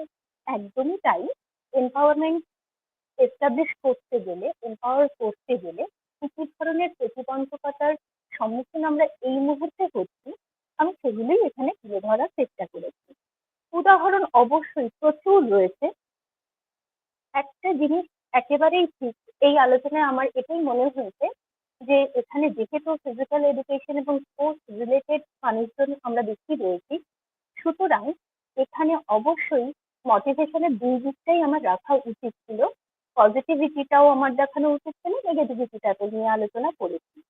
কিন্তু স্যার এখানে নিতুও রয়েছে। নিতু হচ্ছে আমাদের ক্ষেত্রে একজন এক্সাম্পল এবং ও একটি এক্সেপশন। এখন মাসের দিকে তাকাতে গেলে কিন্তু আমরা এই নিতুকে কিন্তু খুঁজে পাচ্ছি না। নিতু একজন বা দুজন হচ্ছে, বা ধরুন আমাদের জনসংখ্যার রেশিও অনুযায়ী পরিমাণটা খুবই কম। এই জায়গাটা থেকে আমরা কিভাবে বেরিয়ে আসতে পারি সেই দিকটা আমি একটু বিশদে বলার চেষ্টা করেছি। তবে অবশ্যই এটা আমার পজিটিভলি কিভাবে মোটিভেট করা যায় সেটা আমার বলা উচিতই ছিল। যেরকম সিবি স্যার একটা কথা বললেন, ভীষণ প্রাসঙ্গিক কথাটা। তিনি বললেন মাকে, এবং অবশ্যই তিনি বলেছেন এটা আপনারই কথা, মাকে বা পরিবারকে সচেতন হতে হবে। একদমই তাই। একটা অনুষ্ঠানে আমি একবার বলেছিলাম, সেখানে পড়াশোনা করতে গিয়ে আমি দেখেছিলাম সেই বক্তব্য রাখার জন্য আমাদের এই 25 বা 24 তারিখে হচ্ছে ন্যাশনাল গার্লস চাইল্ড ডে। সেখানে বলতে যাওয়ার জন্য যে প্রস্তুতি আমার নিতে হচ্ছে তাকে একটা সমীক্ষা দেখেছিলাম। সেখানে বলা হচ্ছে আমাদের বাড়িতে যদি একজন দম্পতির যদি দুটো ছেলে মেয়ে থাকে, একটা ছেলে এবং একটা মেয়ে, তার যা স্থাবর অস্থাবর সম্পত্তি আছে তিনি যদি সেটাকে দুটো ভাগে ভাগ করেন, ধরলাম 50-50 দিচ্ছেন দুজনকে, ছেলেদের জন্য থাকবে সেটা বরাদ্দ তার শিক্ষার জন্য, আর মেয়েদের জন্য সেই বরাদ্দটা থাকবে তার বিয়ে, যৌতুক, বিয়ের অনুষ্ঠান ইত্যাদি ক্ষেত্রে ব্যয় করার জন্য। এই জায়গাটা আপনারা আমাকে যেভাবে বলে দিয়েছেন, যেহেতু আমি এই কাজগুলো করি, আমার নিজেরও এই ক্ষেত্রে কাজ করতে আরো সুবিধা হবে। আর দ্বিতীয় কথা বলবো যে এখানে আপনারা যেহেতু পজিটিভ দিকটার কথা বললেন, একটা উদাহরণ মনে হয় ভীষণ প্রাসঙ্গিক, এটা যেহেতু মনে পড়লো তার জন্য অবশ্যই আমি বলার চেষ্টা করছি। কাশ্মীর সবসময় উত্তপ্ত থাকে। আফগান আশিক বলে একটি মেয়ে, কাশ্মীরি কন্যা, সে প্রথম অবস্থায় না এই যে উগ্র মৌলবাদের দ্বারা প্রভাবিত হয়েছিল, এবং অনেক সময় তার যে সমস্ত বিভিন্ন ধরনের ছবি দেখা গেছে, সে ঢিল ছুঁড়ে কাঁচ ভেঙে দিচ্ছে বাড়ি বা কোনো একটা সরকারি অফিসে, এরকম ধরনের বিভিন্ন রকমের ছবি দেখা যায়। সেই মেয়েটা কিন্তু খেলায় স্টার হবে কি, সে একেবারে রিনাউন্ড ফুটবলার হবে, সে অনেক পরের কথা, কিন্তু এই খেলার মাধ্যমে তার জীবনের মোড় ঘুরে গেছে। সে ওই যে উগ্র পন্থার দিকে যে ঝুঁকে পড়েছিল, সেখান থেকে সে ঘুরে দাঁড়িয়েছে। সে কলেজে যখন পড়ছে, ঠিক মোহাম্মদ ধোনির MS ধোনির পুরো বিপরীত চরিত্র বলা যেতে পারে, ফিমেল ভার্সন। ও প্রথমে চেয়েছিল ক্রিকেটার হতে, কিন্তু ওর কোচ ওকে গাইড করে বললো না, তোমার ফুটবল হবে, তুমি ফুটবল খেলো। কিন্তু আশ্চর্যের বিষয়, ও যে ফুটবলটা কাউকে একটা পাস দেবে, একটা প্রিমিয়াম তো দূরের কথা, পাস দেওয়ার মতো ও কাউকে পারছিল না। সেই অবস্থা থেকে মেয়েটি একার প্রচেষ্টায় B লাইসেন্স কমপ্লিট করে কাশ্মীর ছেড়ে মুম্বাইতে চলে আসে, এবং মুম্বাইতে এসে এইরকম ধরনেরই একটা একাডেমির সঙ্গে অ্যাটাচ হয়, এবং পরবর্তীকালে ও কিন্তু কোচিংটা করাচ্ছে, এবং এখনো ও কোচিং করায়, এবং ওর উপরে বায়োপিক তৈরি হয়েছে। এই সুনীল শেট্টির মেয়ে বোধহয়, আথিয়া শেট্টি বোধহয় এই অভিনয়টা করেছে, এখন এক্স্যাক্টলি মনে পড়ছে না, অনেকদিন আগে পড়েছিলাম। সত্যিই বলছি, এরকম ধরনের প্রচুর উদাহরণ আমাদের রয়েছে। কিন্তু ওই যে আপনি বললেন না যে 40 বছর আগে সালেমাদির কথা আপনি বললেন, বিশ্বাস করুন স্যার, আমি তো এখন বহরমপুরে রয়েছি, ছোট ছোট ছেলে মেয়েদেরকে নিয়ে, ছোট ছোট বলতে আমাদের কলেজের ছেলে মেয়েদের নিয়ে আশেপাশে যে কাজগুলো করতে যাই, তখন কিন্তু চিত্রটার কোনো পরিবর্তন হয়েছে বলে মনে হয় না, একদম এক রয়েছে। মাঝখান থেকে দুই একজন মৃত্যু বেরিয়ে এসেছে, কিন্তু ছবিটার কিন্তু কোনো পরিবর্তন হয়নি স্যার, একদম একরকম রয়েছে। এইটুকুনি একটু বলার ছিল। ধন্যবাদ দিদি ভাইকে।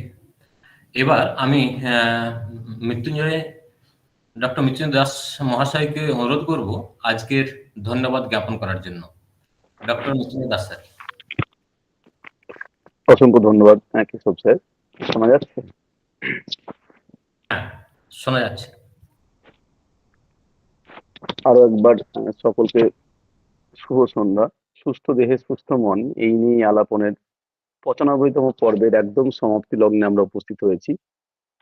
আমরা আজকের পর্বে ধন্যবাদ জ্ঞাপনে যাওয়ার আগে দু একটি কথা না বললেই নয়। আমি বিশেষভাবে আন্তরিক কৃতজ্ঞতা এবং ধন্যবাদ জানাবো আজকের পর্বের মুখ্য আলোচক ডক্টর পৌলমী ঘোষ মহাশয়াকে, যিনি বর্তমান কালে ক্রীড়াক্ষেত্রে যে মহিলাদের যে সমস্যাগুলো আছে, যেগুলো মূলত সামাজিক সমস্যা, যে প্রসঙ্গে দীর্ঘক্ষণ ধরে আমরা প্রায় 1.5 ঘন্টা ধরে আলোচনা শুনলাম, সত্যি বাস্তবিক প্রেক্ষাপটগুলো তুলে ধরে আমাদের সকলকে অবগত করলেন।